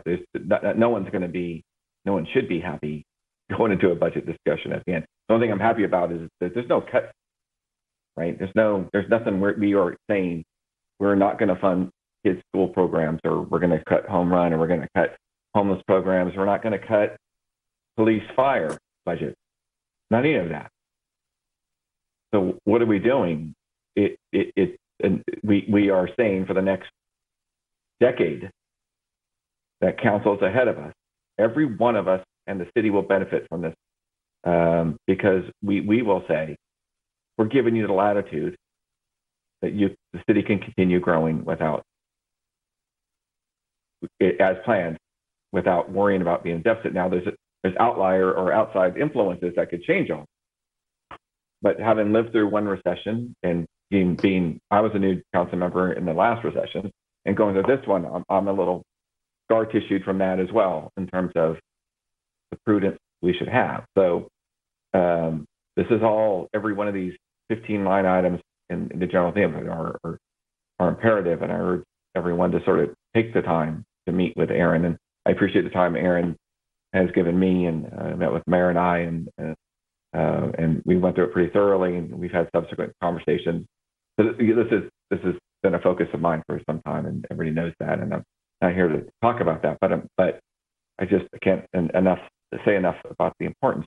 I do want to spend some time though on a couple of these, and number first, as I said, this is a great approach, and Aaron, there's no we have no better leader to lead us through, an executive to lead us through sort of the next planning for 10 years than Aaron. I want to be to the public for that. Aaron was when we architected by necessity our budget history, which you read on whatever page that was. Aaron, there was a lot of policy direction from council about we needed to do something. But make no mistake, it was Aaron and a few other staff members at the time, led by Toby and then the city manager, who said, yes, we need to do some things. And Aaron is a leader in the state on economic development, and Aaron is a leader. So on everything else, this isn't where we are. So thank you, Aaron, for being here and leading it. It's good. And I'll start with the good. The hotel initiative, absolutely. And when I first ran for council, introduced myself to the then council members and those that have been around, their dream was always hotel on the riverfront and the hotels we could have, and that was kind of the riverfront and the amenities, and that's the assets you're talking about. We have tremendous assets. We have business and industry in West Sac, and which draws people. We're situated right next to the state capitol, and Dallas, you mentioned a remodeled convention center, and we were super, at least I think the council was very much supportive of the Golden One Center and everything that developed around it, knowing that if they win, we win, and we got to go from a hotel standpoint, we got to go win. And so I would say, yes, that is a very, very much an issue that I say yes. I would say yes on Measure V. I was part of Measure G. I led the Measure G campaign.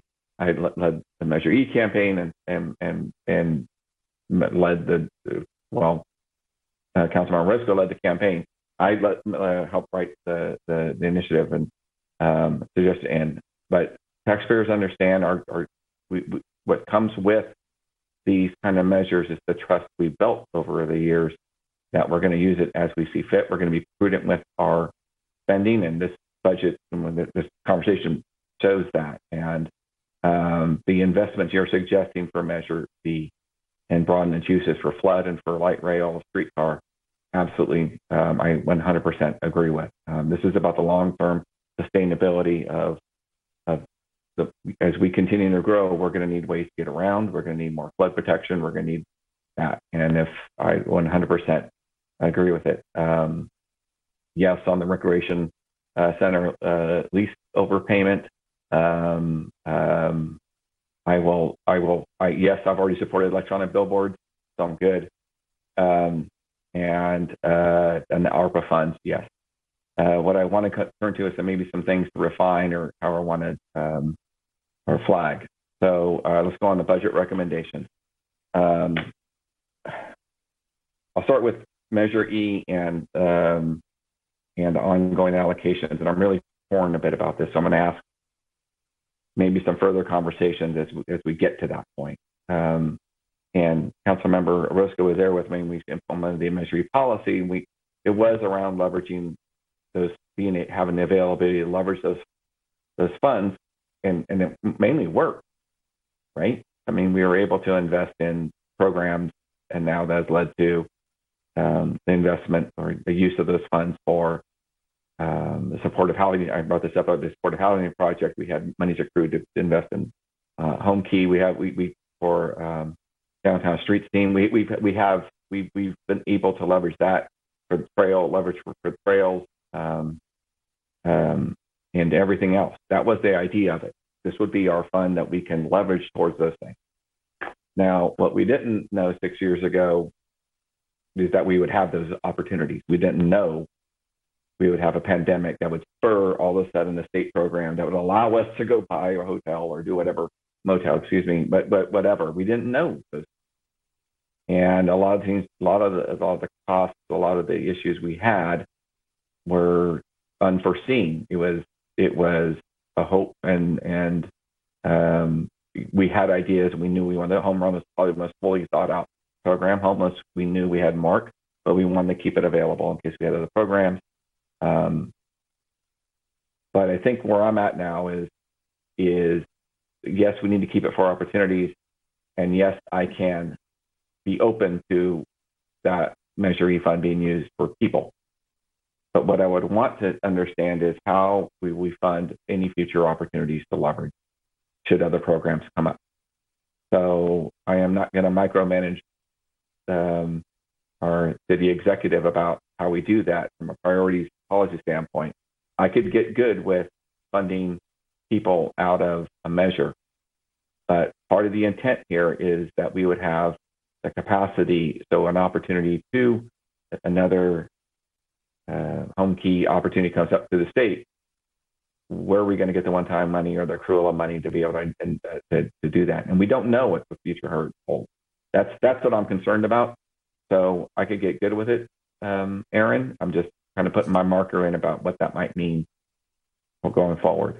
And I will say the same thing about the cost allocations for the tax funds. And you're basically, right, you're saying there that those tax funds need to get some allocation to help pay for the people administering. They have to pay their fair share, right? And I want to get back to this is we're trying to build capacity in general fund so we have room to grow in the general fund, but we're not cutting anything. We're moving peas around the plate. So the capacity being built in the general fund will bring constraints in the measures because we're dedicating costs to them now. So again, same sort of principle is that if we're going to make that move, I want to understand what opportunities we have for those types of investments going forward. So I know we have one-time money, right? And this is where I 100% agree with the principle you left with around the discipline around what we have, because we have put a lot of thought into our budget, and this is all up to money we can spend, right? Like we doesn't mean we spend it. It means that we have the capacity to do it. So large part is built. It depends on the council on how they vote and how they prioritize things, and we can't pay for everything because that capacity will be gone in a minute. And so anyway, I'll stop there and let you react to that a little bit, Aaron. I do have a couple more things. I'll just really simply put, I hear you on now show us the consequence if we do some of those things, and we didn't want to get ahead of the council at all on this, but I will tell you, Roberta and her team have already done some work to plug in. If we did these things, what would it look like in terms of the tax measures? And so, what I would suggest is when we come back with mid-year, whether it's mid-year or midterm updates, and these items are included, that we make sure we highlight those and we show you those models. That for Measure E, for example, I understand. I was there. I did the staff work on it as well. That it was meant to be an opportunity fund. We didn't want to get it to a point where kind of like Measure K is today, where it was different. Measure K was more of an operating, supplement in a way.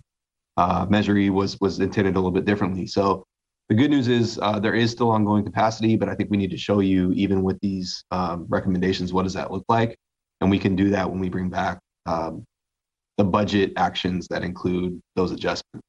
And those models are done. They're just, we didn't want to show them tonight.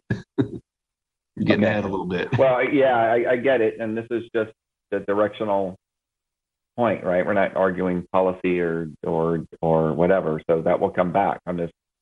You're asking for my read on it. There's my quick read on it. So yet a couple other things that I will be, and I don't want to keep everybody up late, so I apologize. But the other thing I want to bring up is the capacity. The cannabis issue. I'm good with the fact that I've come to grips with the fact that our state and our city, more specifically, has voted to make cannabis legal in our state. It's still a federal issue that gets tangled up in all this. And for us that grew up in the just say no era, cannabis becomes a really hard thing to swallow and to say we're going to legitimize. But it's already, the voters have already spoken about it. And it's taken me time to get good with that.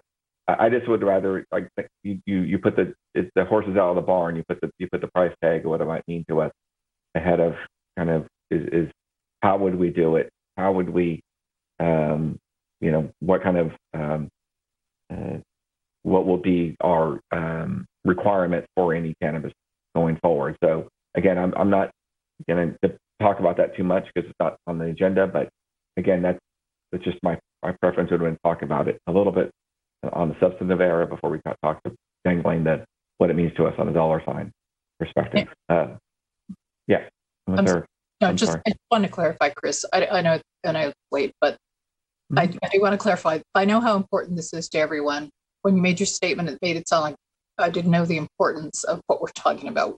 I absolutely understand it. That's the reason I want to speak with Aaron about some of the concerns that I have on a few of these things. But it's going to be a lengthier conversation. And as I said, the hour's late.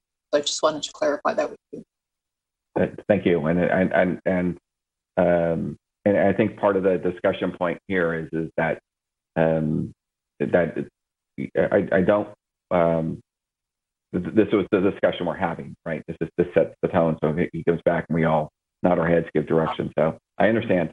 But back to a couple more comments. This one on the issue of the district. I'm not going to. I'm reading the body language about even through video. There's a little bit delicate dance you're doing here with the district, and I get it. And I think I'm going to let you do your work with the district on the overpayment issue, and I understand the way you're approaching it. And the district is our partner. We share the same constituents, and I'm just going to let you. I agree with my new colleague, Councilman Early West, but I understand there's other things at stake for them as well. And so I just want to be clear on I'm going to let you do your job and come back to us with how best to approach that. So I'll stop there. I know there's been a lot here, but obviously I love these conversations, and happy to, we'll continue talking about them as they come back up. But just really good work, Aaron and Roberta and everybody else. I'm not seeing their faces on the screen, but I know everybody on the team did a lot of work on them. So thank you. Thank you. And I include department heads in that too. They've been patient with this whole process. So I think they're all here still. Yep. Thank you, guys. Thanks. All right. Thank you. I just want to start off with, saying thank you to everybody again, and working with Mayor Pro Tem Ledesma on the final product that you have here that we're discussing from, not the final, but just from what we're now working from as a working document. And I appreciate that this is a dialogue that will continue to evolve over a period of time. And I think personally, when I saw, the fiscal cliff that we were hitting projections where we would be hitting a deficit, and the concerns around that were, we are going to be having to make either, furloughs or, cuts or, layoffs. I mean, those were the solutions before us then. I think we had to take a real solid look at how do we, make some changes. And your concept of a budget capacity document was the right initiative on your part. And being able to spend some good solid time, going over your vision and understanding historically from your perspective how things could be done differently was significant. And I'm really glad that you put pen to paper and presented to us what those ideas were from your experience over the years working for the city, because that institutional memory is now documented. And I definitely want to preserve that and want to continue to see it evolve. And your understanding of everything here is valuable for us here on council. Is this anybody who needs additional time? I know you're more than willing to spend that time with them to be able to go over, what it is you have, prepared. And I know you have got a real good, deep and thorough understanding of it. And which is why I think you're here tasked presenting it to us. So With that, I just want to go over, some of these recommendations will require some policy changes in the future. And I heard a little bit from council members which direction they want to go on some of those changes. And I think you might have enough direction. And if you don't, please feel free to indicate where you would like some clarity from that. But taking a look at some of the recommendations that I'm seeing here, and also, looking at the Legislative Analyst's Office budget surplus that they're projecting of $31 billion, which is a combination of personal, corporate, and sales tax revenue.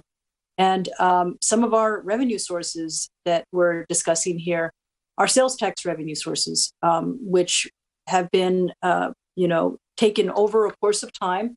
But I think we are conservative, and I think that's a good thing. That's a good position to take in taking a look at our revenue sources and the projections and making sure they are conservative.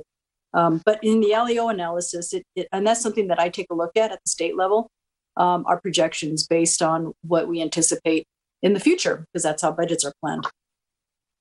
In taking a look at the recommendation that you have on to implement the hotel attraction initiative, and speaking with Visit Sacramento and understanding the shortage of hotel space and the demand for that is pretty significant. So to the extent that you're projecting that amount of revenue as a source, I agree with the recommendation that you are suggesting here. Something along the riverfront that we were thinking in the past was like a little convention center. That's the other gap that this region, both our joint Sacramento and West Sacramento region has is a gap of space for meeting, and so that and hotel space. Given that we're growing as an entertainment industry, I think that is using our EIFD money to attract that industry, I think, is a great idea.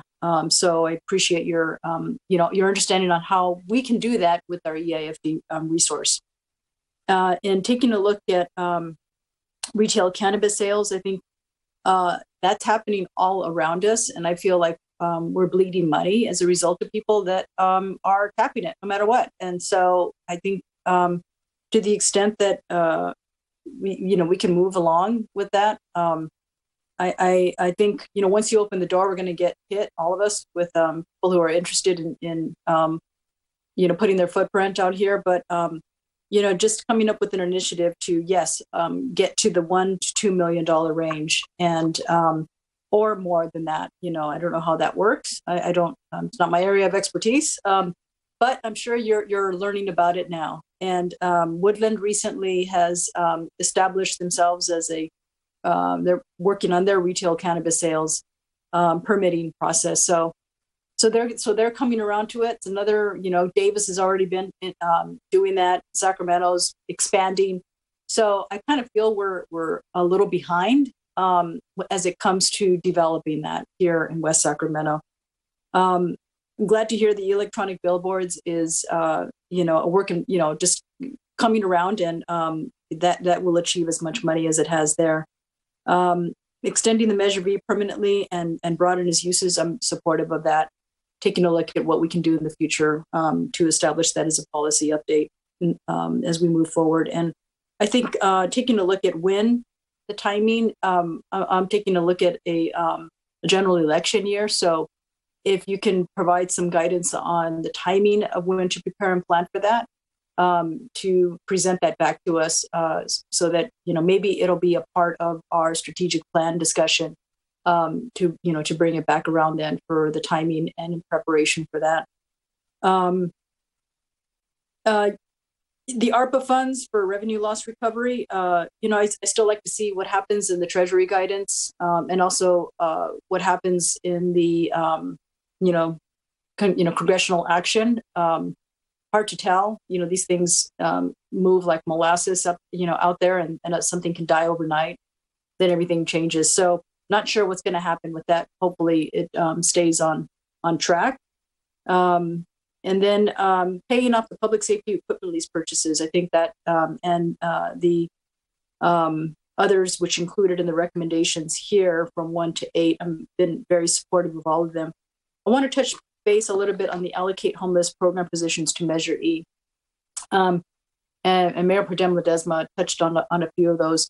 You know, we have Downtown Streets team, and we also have, Mark Sawyer, our homeless outreach coordinator position, that work hand in hand. And they've done such a great job working together. And I've heard it out on the streets among providers like Mercy Coalition and, Mercy Housing, and reaching out to them, and Project Home Key and Room Key sites on how valuable that resource has been. It really takes a dedicated person to make those type of programs successful. And I can only, speak highly of the success that has brought into addressing, those that are unhoused, the relationship that has been cultivated between Mark and those out in the community. I know there's some ebbs and flows about that out there, but I think that has improved the outcome and the success of our homelessness programs. And in addition to other programs that people don't know about, the CalWorks program for, families for that need housing as well. And a number of other programs that I know Mark has tapped and is very knowledgeable of. So I think, that, recommendation there really matches well with drawing down other revenue sources as it is. I don't see it as a setback. I see it as a big plus. And so taking a look at all these recommendations, I'm very supportive of. I don't have anything as a downside. And if you need further guidance from us, if you can let us know what you need. But I think the goal is, like you said, to be fiscally conservative, because we do have gaps to fund in the future. And I think we've been really tightening the belt when we relied on general fund early on, as we saw the fiscal cliff. And I'm happy to see that we are providing more flexibility so that doesn't happen, but that we are conservative moving forward in our expenditure plan. We do have some big projects ahead of us, like the courtyard, that we need to continue to fund. Stormwater, drains, that's like, a really expensive project that we can only hope that we get federal funding for that. Our trails, as we continue to expand and maintain those, that's going to be, very expensive. Bright Park, it's going to be, something that we hear about a lot, and it's going to be expensive. So how are we going to fund all of that in the future? How are we going to leverage any, there's a state revenue source in the parks and recreational areas. How are we going to be able to draw that down? I don't know if we learned any more about that funding source, but it's an opportunity to leverage using our funding to be able to leverage any state or federal funding for that. And roads, and we have a lot of roads out here that need to be maintained, and we also have public transportation we want to continue to expand on, both going hand in hand, because I think we need to, looking at what is coming around from SACOG, we have some opportunities, with Build Back Better and the infrastructure funding that has been approved through, President Biden's signature. So we do, as Mayor Pro Tem Ledesma, make sure we have the capacity to draw down those funding sources, and looking forward to seeing what that looks like once you move forward in preparing additional information for us in the next go around. I know this is a lot for all of us to digest, by the way. It is, a dense document, but I think that you've done a great job in synthesizing everything and keeping it concise so that, we can have productive and fruitful conversation tonight. So thank you so much for all you've done.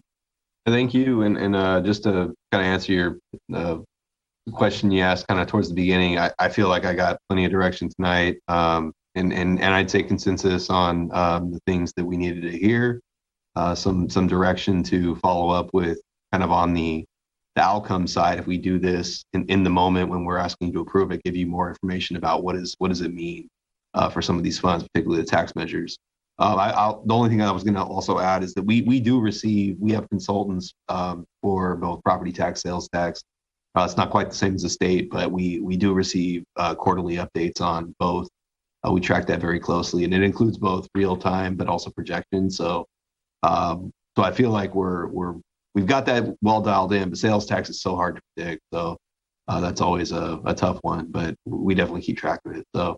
But thank you for all the comments tonight, especially the comments towards staff. I know they appreciate it as well, and for all your feedback. So. Okay. We'll move on to, there's the next item on the agenda is. Councilmember Orozco was trying to. Oh, sorry. I don't know. That's all right. I know. It's late. I just wanted to say thank you. Thank you very much to my colleagues. This is. When the mayor said it's a proactive and fruitful conversation, I couldn't agree with her more. The discourse that we have between ourselves, publicly, in a public forum in front of the folks that want to see these discussions, and this is the reason they vote, right? They want to know. They want to know what our thought processes are. And several months ago, we were here at the same spot, -1, before Councilmember Early West joined us, and said, we have one job. We have one job, and it's the hardest job. It's one of those jobs where, we're talking about value choices that need to be made, and they're hard choices between things that are important in a lot of different spheres. So I just, as someone who normally gets 3 to 4 hours of sleep a night, I know that we're tired tonight, and I commend not only my colleagues, but the staff and the folks from the community who are still on this call listening. I know that our staff has spent countless hours preparing for tonight and staying with us until the wee hour. And there's no sign of respect greater than being prepared and talking about the items that they've prepared for us. So thank you so much for this discussion. And I thought it was very important and valuable. And just a quick question. For the next steps, you mentioned 2 dates, December 18th and January. Based on just a recap of what's happening. Yeah. Yeah, sure. Yeah. And I know there was some confusion about how this relates to that. So on December 8th is the next meeting. Roberta will be doing a mid-year budget workshop. Okay. And we will potentially have the option for the council just to adopt changes if they're ready or if we're ready. But if not, in either way, we can have that go into January. I think the meeting's on January 16th, if I'm not mistaken. And so that's when we would look to do the mid-year budget update. Now, some of the recommendations that we included tonight, the ones that I noted that would be implemented with the mid-year, you would see those as part of that update. Others you would see with the midterm, which is later in June. So this document tonight, this strategy is meant to inform decisions that are coming to you as soon as a month or two from now, 6 months from now, and potentially a year from now, with some of the revenue enhancement concepts that are in there. So hopefully that helps. Can I ask just one? Go ahead, Madam Mayor. Sorry. Go ahead, Councilmember Early West. So just one question. As I heard it, the one of the potential issues might be around marijuana, and specifically the policy around marijuana and how potentially that would roll out. When are we going to talk about that? Yeah, so that's scheduled for January 16th, a workshop on January 16th. We're doing a lot of things on January 16th, but is that going to be another midnight meeting? It might be. we'll try not to make my it coffee. But yeah, that's the planning division. They're going to lead that one, and they're putting it all together, and you'll get into it. It'll be a workshop, so we'll get into the substantive issues then and get feedback, and then go from there on that topic. Okay, thank you for that. And one on that, can you include like a timeline on how that process would look? You probably will anyways, but I think it'll help as far as what feedback you're looking for, because I think that is going to be shifted over to a commission. And so, then it'll come back. So I think there's a few steps for that. if you can just kind of fill us in on what that looks like so that, we provide you with substantive feedback on that at that time. And I just checked our community health director, Andrea Alice is on, and I'm sure she's noting that, but I'm also fairly confident that that's part of what they're going to lay out for you is from a regulatory standpoint and implementation. What do the steps look like? What does the time frame look like? So we'll make sure that's included. That would be Andrea. Okay, great. Thank you. And also, what our various department heads thoughts are, feedback, insight is on that. I know we've heard a little bit, Councilmember Early West was not there in our strategic planning retreat. We heard from them then, but if there's any way to, or if you'd like to have Councilmember Early West, any discussions on what happened in the strategic planning retreat and some of the feedback you heard, you might want to bring that up. If that doesn't have to be included in the analysis, but you want to be filled in, I think it might be helpful for you to have some information. Yeah, we'll do a thorough workshop, and of course, any conversations that would be helpful beforehand, we can set up. So, Aaron, you do a thorough job of prepping me. We had 2 prep meetings just for this one alone. So thank you for your time. Well, thank you. All right. Are you planning, just really quickly, the retreat we're having this year, are we going to do a Zoom or are we going to meet personally? To be determined at this point. So a lot of that depends on where we're at with mask orders, stuff like that. So yeah, I'll let you know. Yeah, I think we're working fast here. Yeah. So, well, thank you. Thank you so much, Aaron. This is great, progress here. I really appreciate it. I feel a lot better. I'm sleeping better at night. You see me smiling more. This is, and I will say that I receive a lot of positive feedback from, I think I even saw the written comment from the community. And it really is, it provides a sense of fiscal health. And we already had it there. And I think what you did was, you don't even have to look too hard under the seat cushions. I think it was your thinking and your planning and your insight that contributed to all of that. So I appreciate it. Well, I appreciate that too. But again, thanks to Roberta and Becky for coming up with those ideas. So good. I just wrote it. So thanks. All right. Next is our council calendar. Evening, everyone. Just quickly, the West Capitol Avenue road completion project, the ribbon cutting is going to be December 8th at 10 a.m. at Joey Lopes Park. That's it for me. Oh, thank you. And I think I just want to add that December 3rd is the Christmas tree lighting as well. So hopefully you all got word from the Chamber of Commerce about that. And if you hadn't, let me know. Yeah, I know they sent out an email, but yeah, we can follow up if you don't have it. So okay, great. And city manager's report. Yeah, just thanks for your patience tonight. Speaking of January 16th, the Vice Mayor mentioned it earlier. We are planning after the conversation I had with him and had with Doug Droz, we will do an item that is a good summary of the infrastructure bill with a focus not just on what's in the bill, but how does it relate to projects that we're already working on, and just to give you an idea how our strategy will look like to approach those opportunities. So there's that, and then I'll just say next week is Thanksgiving week. First of all, happy Thanksgiving, everyone, in advance. I'm going to be around, but I'm going to try to.